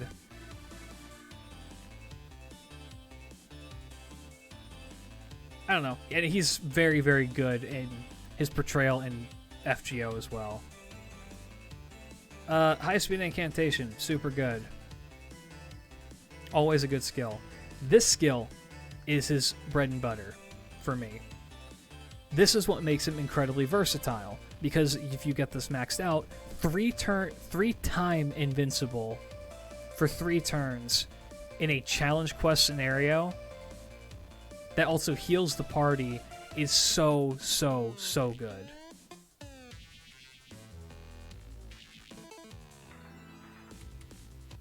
Like this skill alone makes some stuff like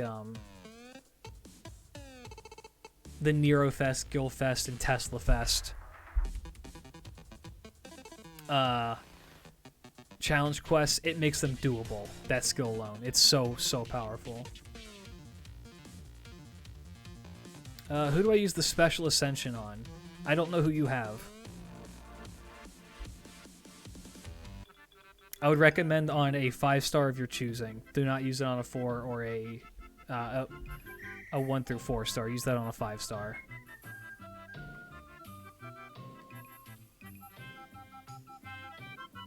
If you have the special ascension and you have just started the game, use the 5-star ticket, get waiver, use the special ascension on waiver.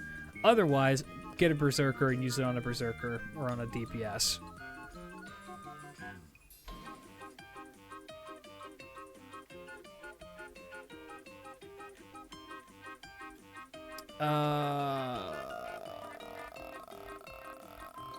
Rank EX here. Okay.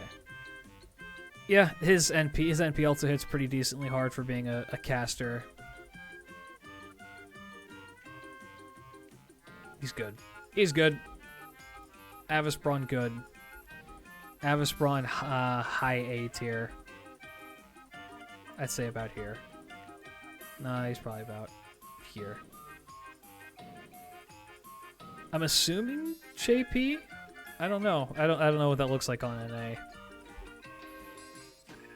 You can usually borrow DPS units from support, so if the choice comes, I'd say pick waiver. Yes, if you can. If waiver is one of your options, choose waiver. The Bab.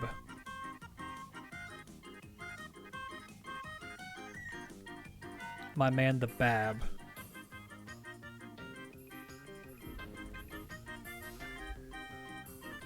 Let's talk about the Bab. Crit star absorption 1000%. NP rate up 30% is good. 40% attack up for 3 turns. Invincibility 1 turn. Very, very good.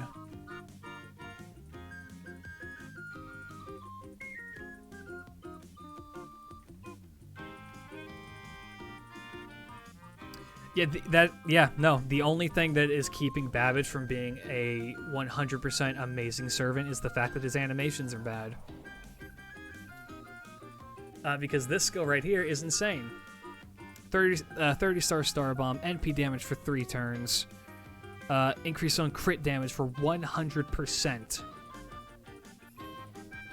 Well, that's the thing. His base attack is not good. Except he has so much built into his kit to alleviate that.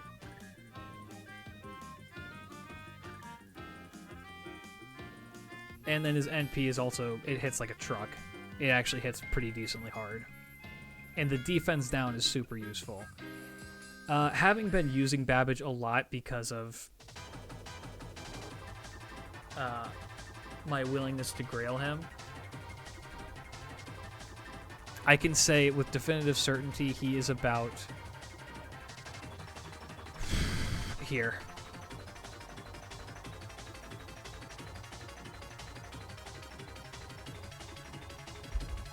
He fits into the same playstyle as Fergus and Gawain in that he just hits things super fucking hard. You think he's next to Jason? He's gotten so much better.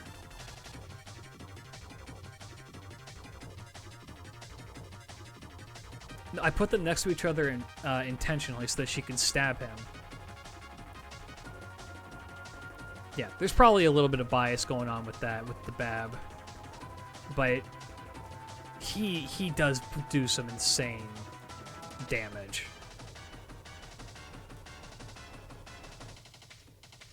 Alright.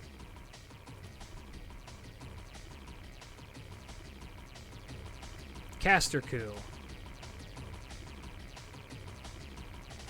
He's also gotten a bit of a glow up into becoming one of the premier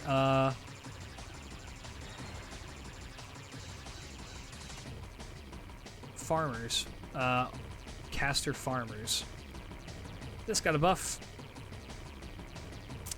Increases own critical damage by 3 turns, or for 3 turns. 50% crit increase. Debuff resist. Charges own MP gauge by 30%. That's really good. Is Nemo or Europa good? Europa is better than Nemo, I would say. Nemo is pretty good as well, but Nemo's reliant on being on the water to be really, really good. I think Europa's more consistent than Nemo is.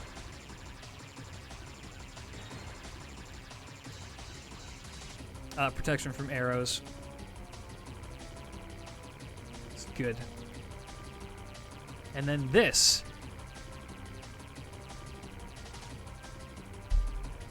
Removes own debuff, increases own HP, or sorry, recovers HP by 1500, increases own attack by 30%. If his guts procs, charges his NP gauge to 80. And then he fucking dies. So, if I understand how... Yeah, he pops the fuck off. Also his NP. Increases on budget performance by 20% for 3 turns, and then deals damage to all enemies and burns them. The Caster Dog, also story locked, mind you.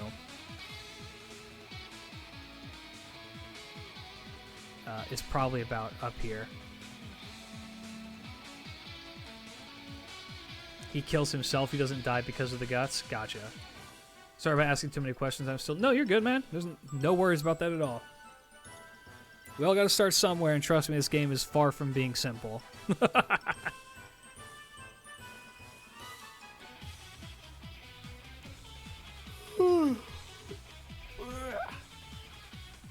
Do I have... I think I have him at NP5 only because I roll on, like, the caster-only banners.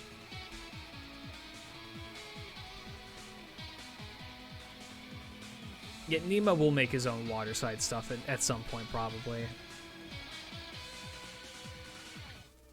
Alright, let's talk about the old man.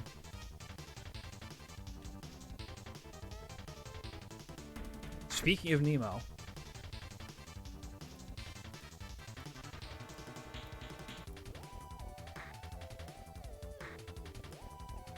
The old man.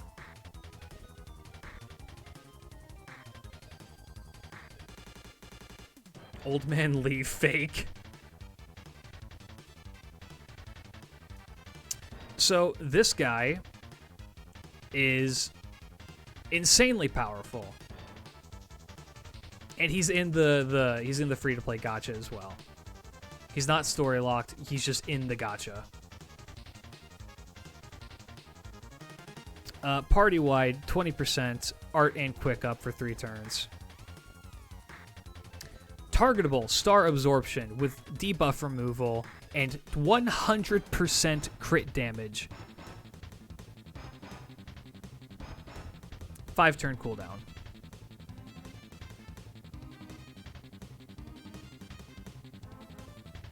How can you not... What do you mean you don't like his hair? He doesn't have any.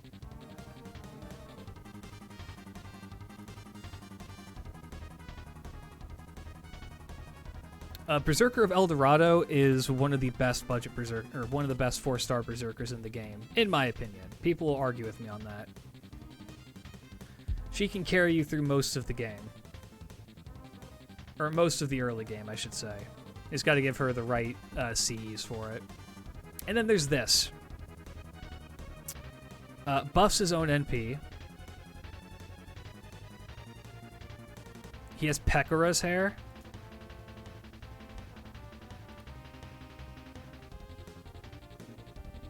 Hold on.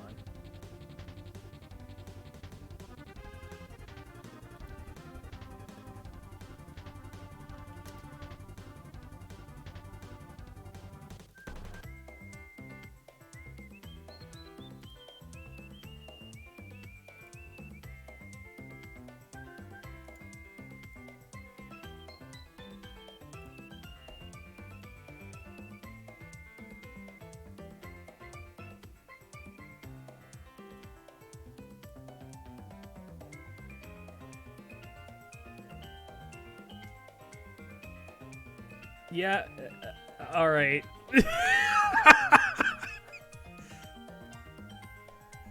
Okay.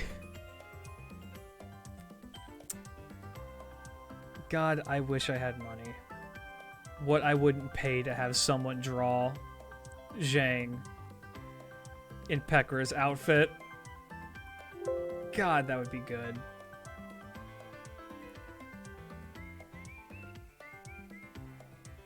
I can't take credit for that joke. Someone from her stream did that. That's amazing. Yeah. Anyway. Hell yeah. Okay. This skill revolutionizes a lot of shit in FGO. Because it makes servants who require this to be good. Because he's also just a good servant to begin with. Like, his other two skills are insanely powerful. This skill is just icing on the cake. He's a quick servant with a quick NP that does bonus stuff depending on the battlefield that he's on. Excuse me. So, he's just so good and versatile. I use him a lot on JP. He's A+ tier. He fits into so many different comps. He's like here. He's so good. Alright, let's see. Who are the Berserkers so I can just immediately rate? Caligula is in the cool tier.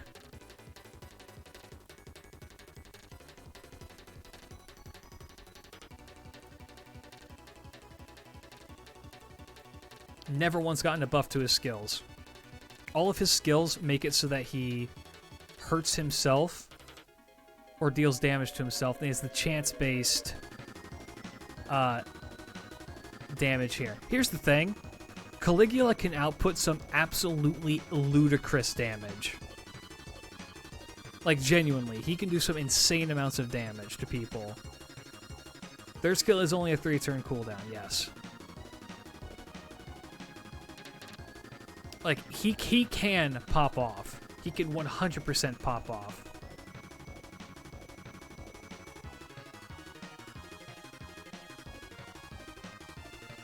But he's made of fucking snow. So I can't, like, justify, like, bringing him. Is he better than Geronimo? Yeah, he's slightly better than Geronimo. No, he's not. Geronimo's NP is just so much. Geronimo's NP is better than everything else that Caligula does. Kiyohime is the other one I could just rate immediately.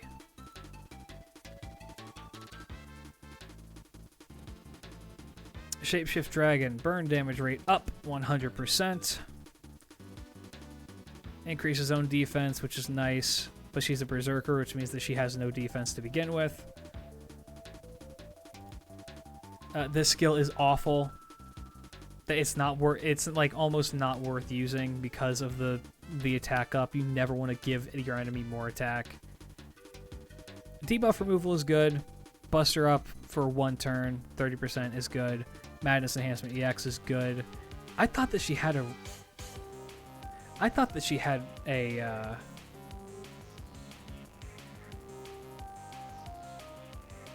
An upgraded NP, but I guess she doesn't.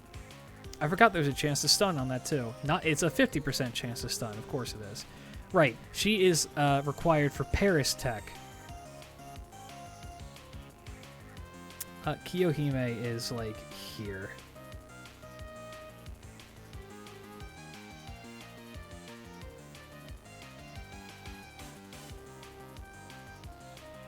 If she had hard defense or an NP battery, I would consider she would probably be way higher. But because she doesn't, I can't justify it.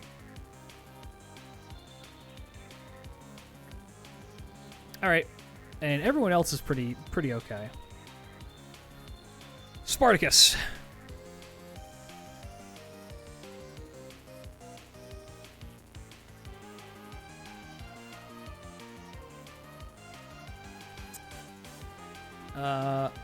Get 1,500 health every turn for 5 turns on a 7-turn cooldown. Lowest attack in the game, but can still farm. Yes. In fact, he's probably one of the best budget farming servants that isn't Arash. 30% battery and a guts. Really good. And then a buster buff. 1 turn, 40%. Recovers own HP. Madness Enhancement EX. If you haven't figured this out yet, name of the game is that he takes a lot, he can take the damage, survive, and then heal himself back up. Defense ignoring NP. Spartacus, in terms of being like a solid beat stick berserker that's hard to kill.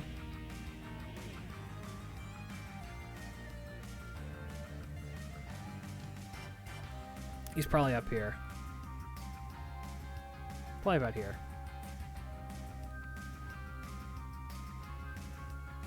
And he can work in context outside of just farming too, which is pretty amazing.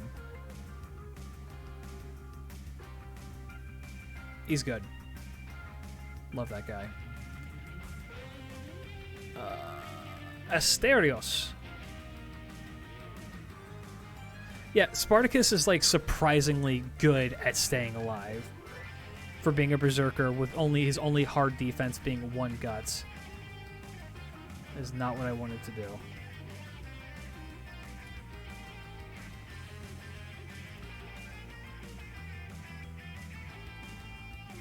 This guy needs a buff, if I remember right.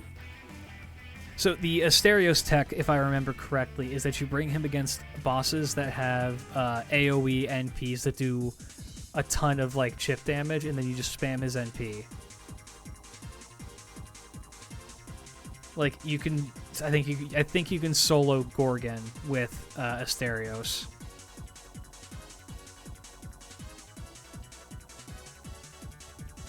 Monster Strength is okay. 3 turns, 30% up. That's pretty decent. This skill needs a buff. It's his only it's his only defense, and it's just okay. The buff resist is fine. And then this skill is really good. Buster up for 1 turn, gather stars to hit people with. But his real big selling point is this, which is where he reduces all enemies' attack for 6 turns, and then reduces their attack by 40% for a further turn. Same with their defense. He also reduces their defense for 6 turns. Asterios and Caligula against Gorgon, yeah. Asterios can work.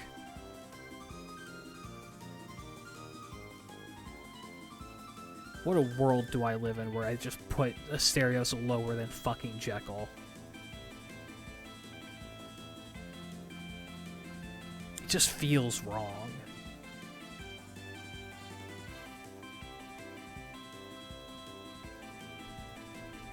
But it's accurate.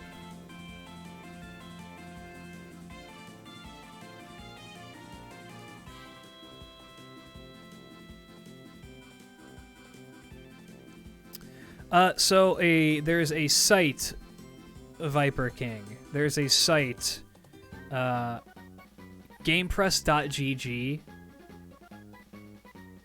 Their Fate Grand Order section does actually have a filter that will tell you who are the supports and for what things they are supports for. So while it's not implemented into the game, there are ways to find that stuff. All right, Bunyan. Bunyan got a buff this year for some goddamn reason. And while Bunyan is limited, you can get her for free out of the Rare Prism shop through her event, which is, I believe, I'm pretty sure I picked it up on JP without having to spend anything. It was done despite us, yes. Then again, Bunyan is, like, really, really good.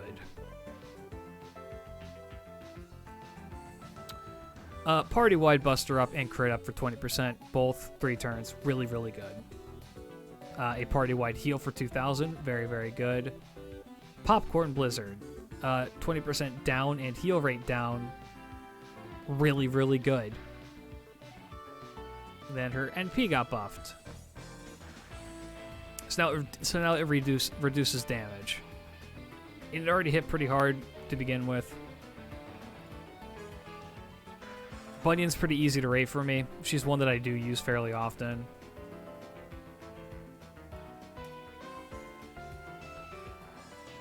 She's top of A.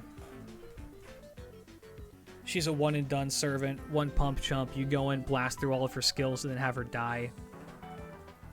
She's not meant to be a survivor. She's meant to show up, do her thing, and leave.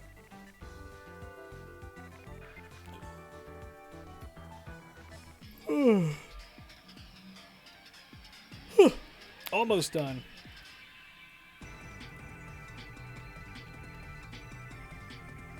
Whoops.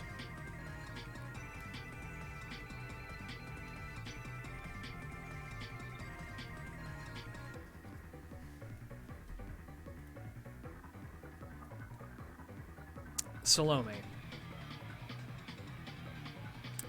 Salome's a meme.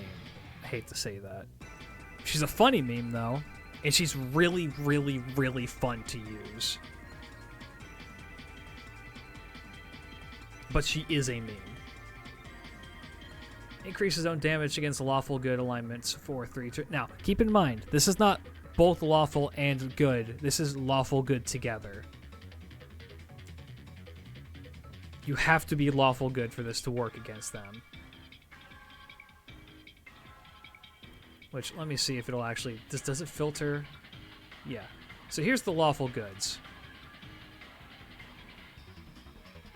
Which is still a decent amount of servants.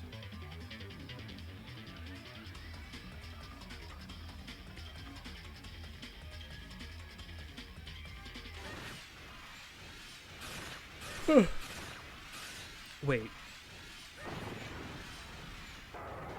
Penth is labeled lawful good? Really? Interesting. Or you know.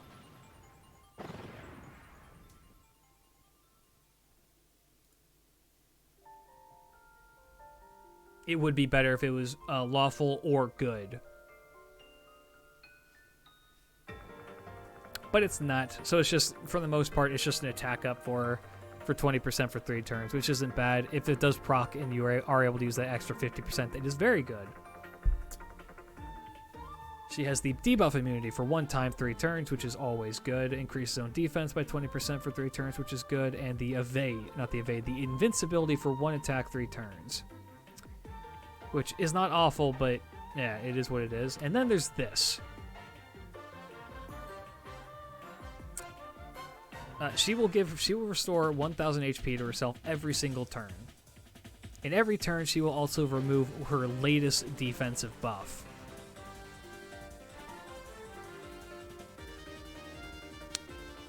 But then at the end of those 7 turns, you get a full 100% NP battery for the entire party. It is... If you did Eldorado already, what makes her good, I'll do an extra one just for you, my man. Whoops. So here's what makes this girl good. The charisma is good just because it's a charisma. It's pretty decent. Madness Enhancement EX here just means that all of her red cards hit super, super hard. This makes it so that she can't be debuffed for 3 turns, and she gets her NP. She charges her NP by herself super, super quickly. And then she just also buffs her red cards even further with her third skill. And then if she's fighting Greek dudes, she does insane damage to them. And all of her cooldowns are really, really low. And then her NP also just hits like a goddamn truck.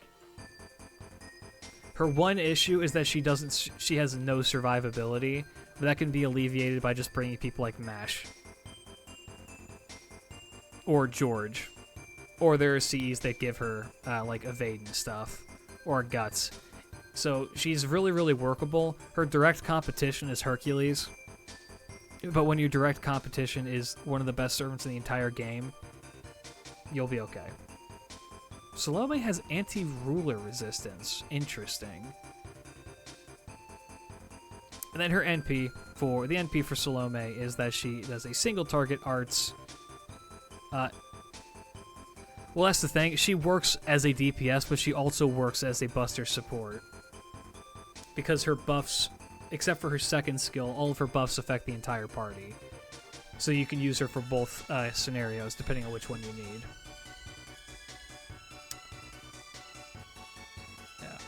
Yeah. Why does she have anti-ruler? Good question. Actually, you want to know why that probably is? We will probably see in the future a John the Baptist servant. That's my guess. Alternatively, it might have something to do with Lost Belt 6.5 spoilers. Salome's fine. She's, like, not amazing, but she's fine. I put her above Columbus.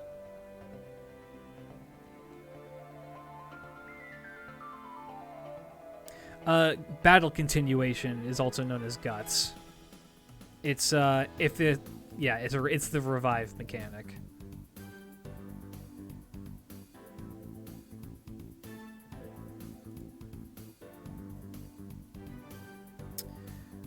Mori.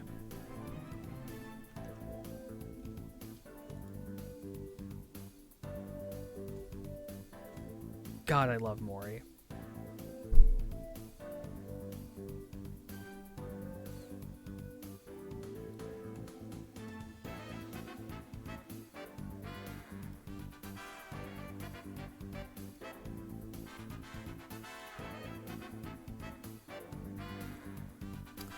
So Mori, much like Ezel, is locked behind an event, so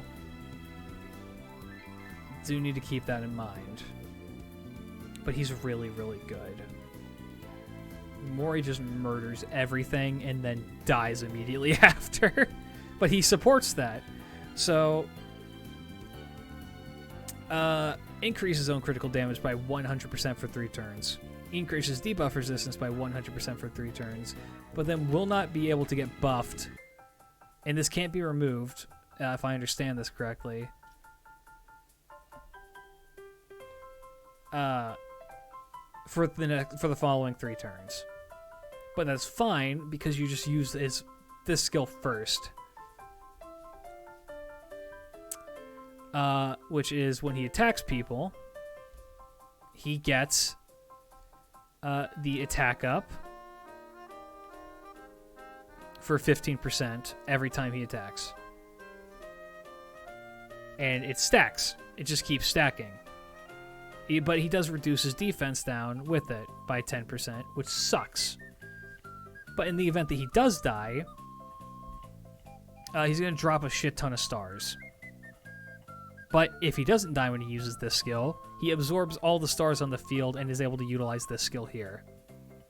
So, you buff his attack with this one, you pop this skill, and then you use this one. And then his NP has Ignore Evade, and it hits like a fucking freight train. And it reduces defense.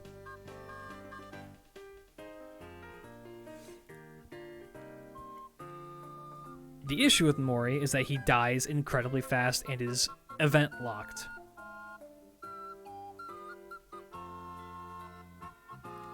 So I'd say he's about here.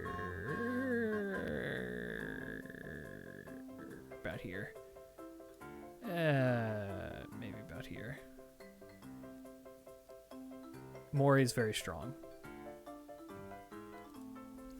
Darius. Yeah, there's glass cannons and then there's Mori. Mori is made of snow.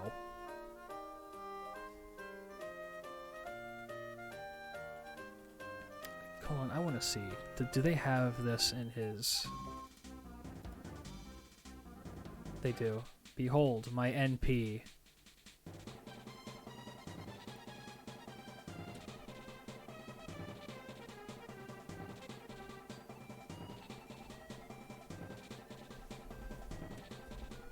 My noble phantasm. Dark Souls clip art. What is this? What is this?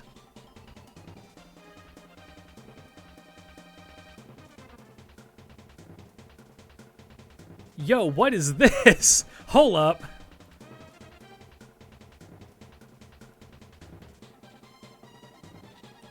Holy shit.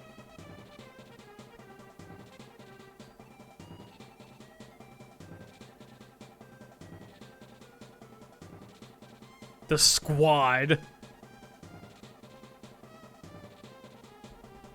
It's called the Bear Kings. That's amazing. What event did this come with? Halloween 2021. So the Day-Malay Halloween.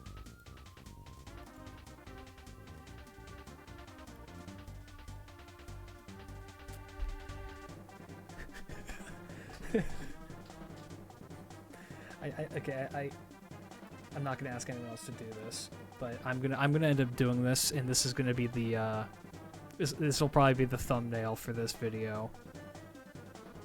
Maybe. Hold on.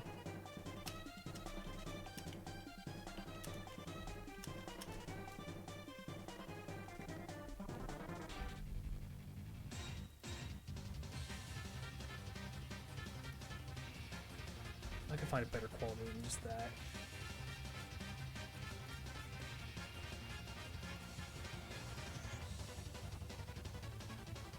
I'm gonna make an edit soon.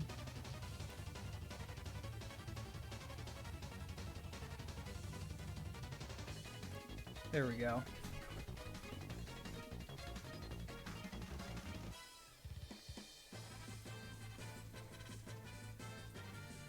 The Giga Chads for real.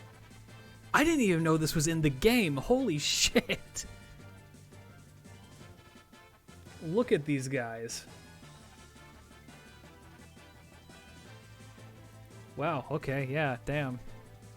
You love to see it. What you don't love to see is Darius's kicks. It ain't great.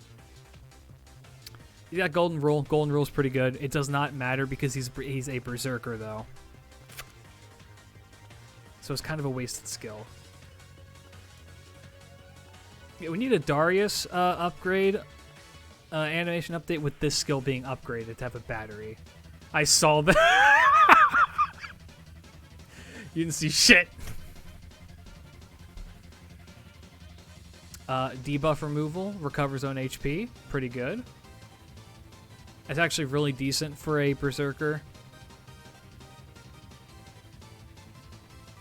Yeah, Golden Rule Skull. The Buster Down, right? 20% for 3 turns for all enemies is really good. Gives himself guts as well. This skill is actually really, really nice. So he's got 2 decent skills and 1 dead skill. Upgraded NP, AoE. It reduces attack and defense. Oh, that's nice. Darius is decent. He is like a middle of the road Berserker. Which I think puts him about here. He's like totally fine.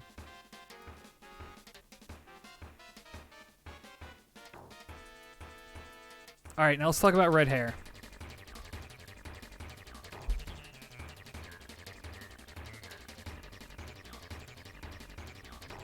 Alright, he's got bravery as well. Same as Fergus.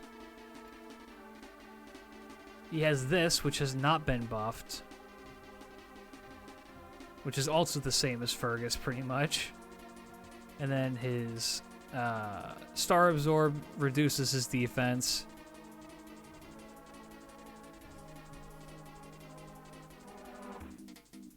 And then he's the same as Fergus up to his NP and the last skill. Yeah.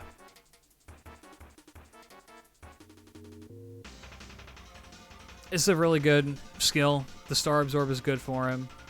Madness Enhancement A is pretty good. And then he has the Ignoring Defense, single target NP that can stun.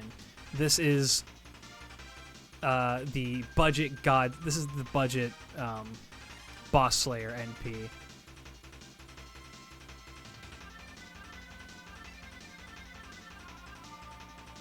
I say it's about here.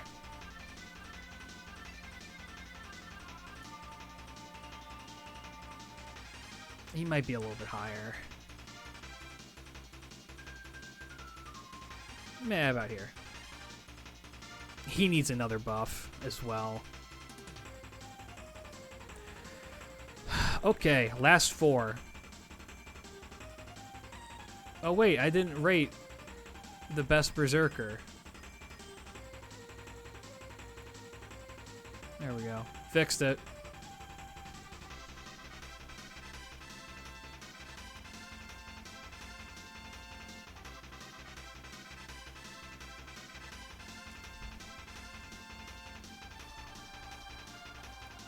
All right, Mango.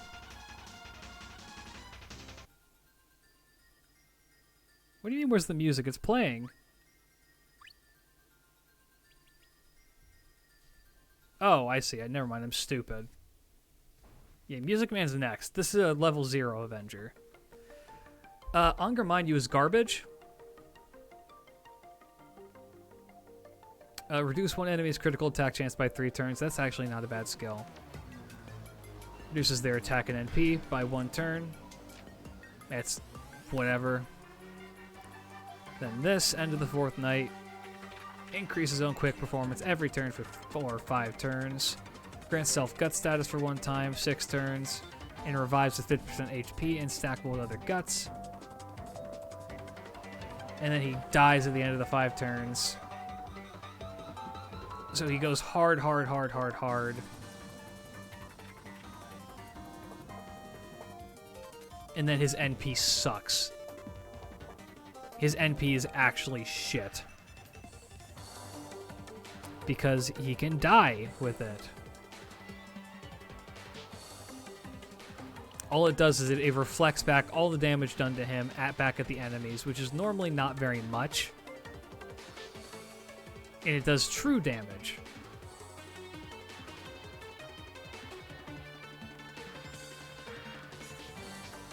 The last skill upgrade is only unlockable after Bond 10. Is it? Upgrades after inter...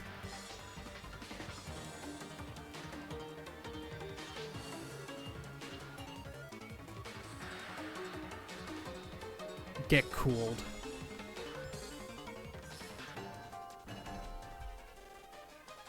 It doesn't help that he's literally a ghost in the gacha.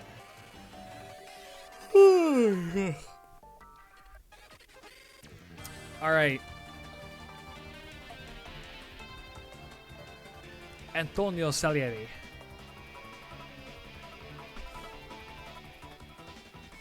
Rarer than an SSR, worse than a C. Exactly.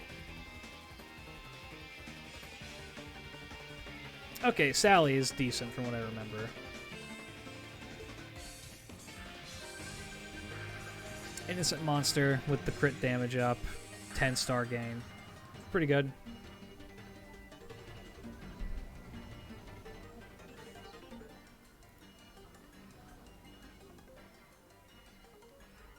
Uh, 3 attack, 5 turn art up is okay. Horrible Wildfire. Wildfire. Horrible Wildfire. Reduces one enemy's defense for 3 attacks, 5 turns. Increases on critical star absorption for 1 turn. Increases on critical damage for 1 turn. So he gets stars, decreases defense, and has... Whoa, that's a lot of crit damage. That ain't bad.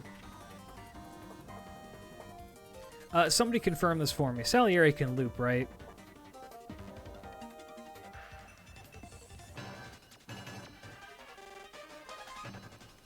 Yes, yes, yeah. Okay, gotcha. My first and only best farming Avenger. The Abandoned Warehouse. Thank you for the follow. Welcome, welcome. Hope that you enjoy your stay. Even without Grail Seeking. Okay, gotcha. I thought so. Deals damage to all enemies. Reduces their arch resistance for 3 turns. Got it.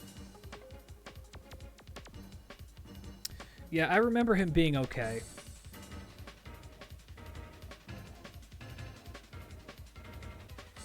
He's story locked, right? Yeah, he's story locked, which is an issue.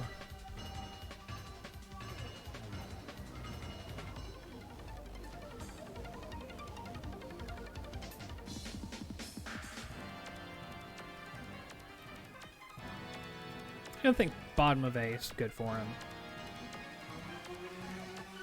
Yeah, if the arch resist down was there, it'd be better. I think that's okay. You know what? I'm actually going to not rate MASH. It goes without saying. MASH, in terms of like budget servants, is probably the best in the game. Everyone knows MASH.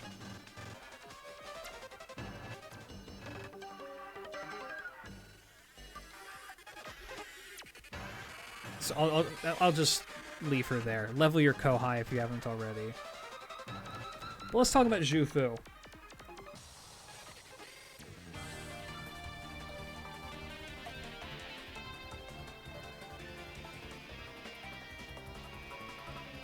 First off, I would like to point out the name of the illustrator for this servant is Taco Legs.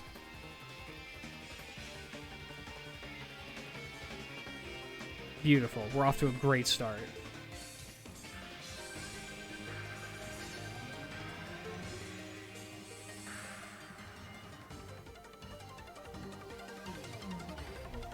Quick arts buster. Her NP gain is not great per se, but we'll get into it. So, she has a party-wide 2,000 heal, removes the latest debuff from the party, and increases NP generation for 3 turns. The Consort U simp, yes.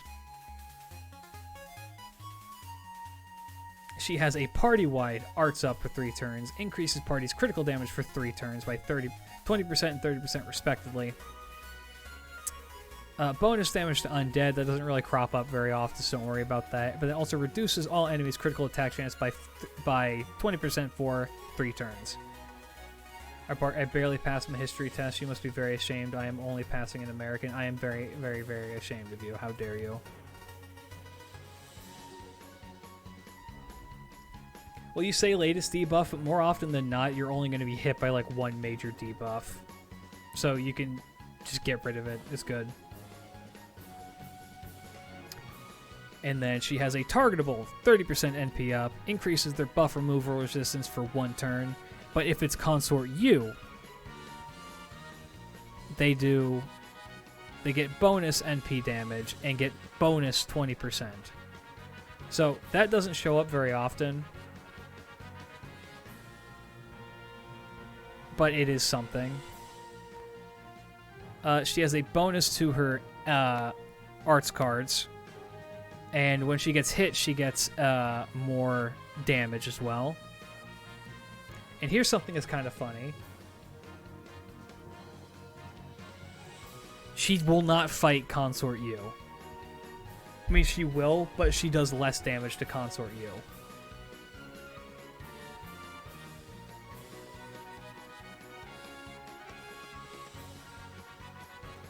Which is the funniest thing ever.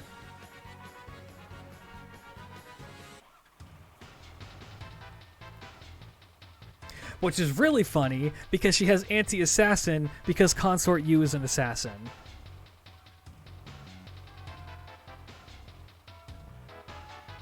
I was wondering if they were going to do that, and they did.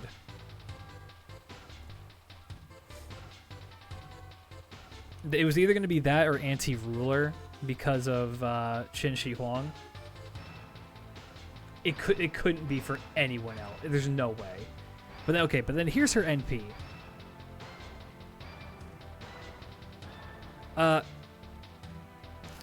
3,000 HP recovery. Actually, it's gonna be. You're gonna probably have her at NP5 because she's just in the gacha. So let me rephrase that: 5,000 HP heal. 20 critical stars every turn for 5 turns. And then also gives herself more HP every turn. 1,000 every turn. Yeah, let me reiterate that. 20 critical stars every turn for 5 turns, and she can spam this NP out. She is she's an all-around arts support. Arts survival support. She's a lot like Hans.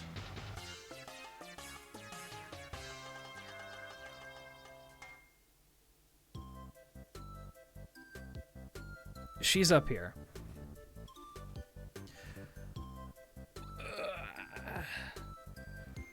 An argument can be made that she's better than Asclepius, but farming is such an integral part of this game that I'm going to keep or not Asclepius, then Paracelsus. I'm going to keep Paracelsus higher.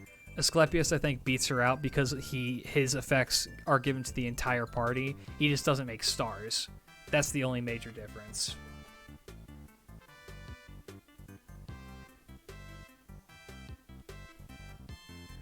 Okay, and that's that.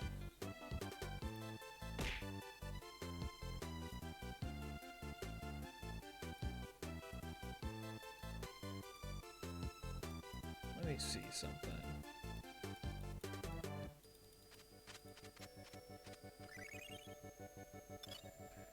Is there any major changes that we need to make to this list?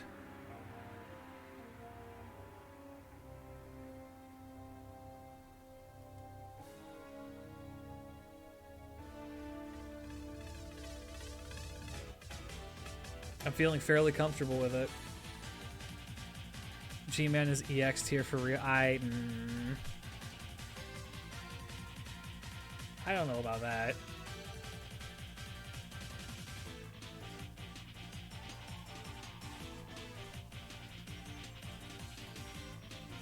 Unger to anal tier? No.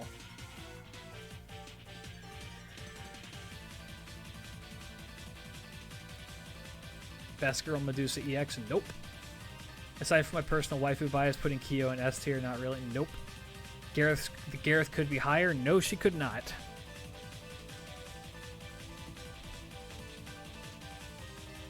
Petition for top EX Spartacus?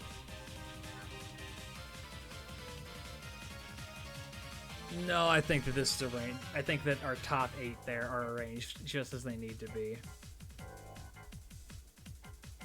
I would argue Jufu is EX since she's the only free-to-play alter ego. I mean, I suppose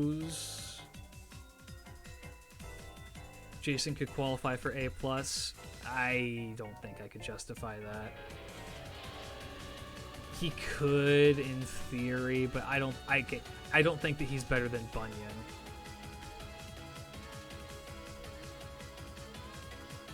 We'll see. Hey, YouTube, come watch my streams.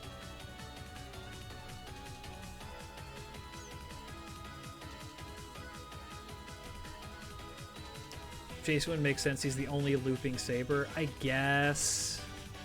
But, nah. I'm satisfied with this.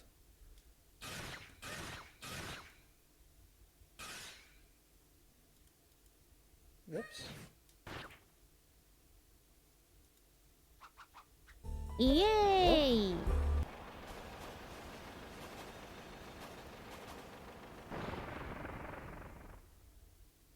Let's get one last good look.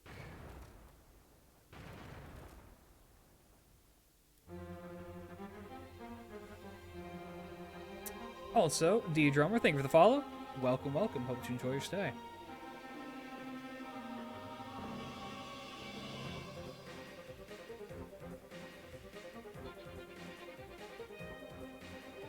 Oh wait, there is one correction. What?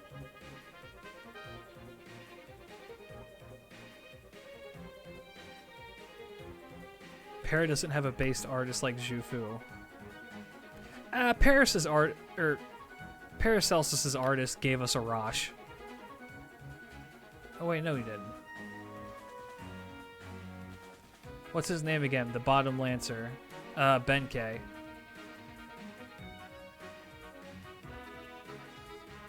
Benkei being in dead last? So, I have to make the justification. Which is worth more to me? Taunt or buff removal?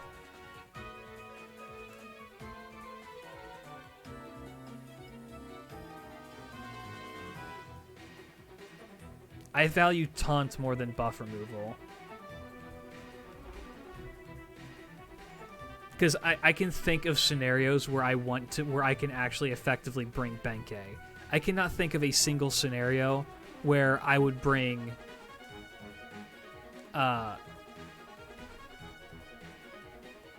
anyone below him, aside from Giles.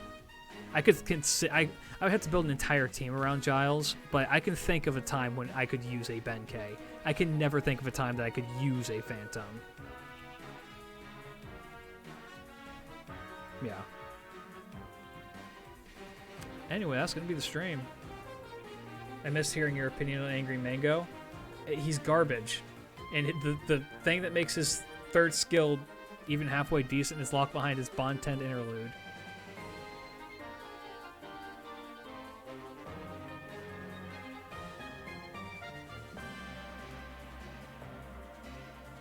What, start again? Huh? Ow. Alright, we're wrapping up. Thank you to everyone who did the following and whatnot. End this right here.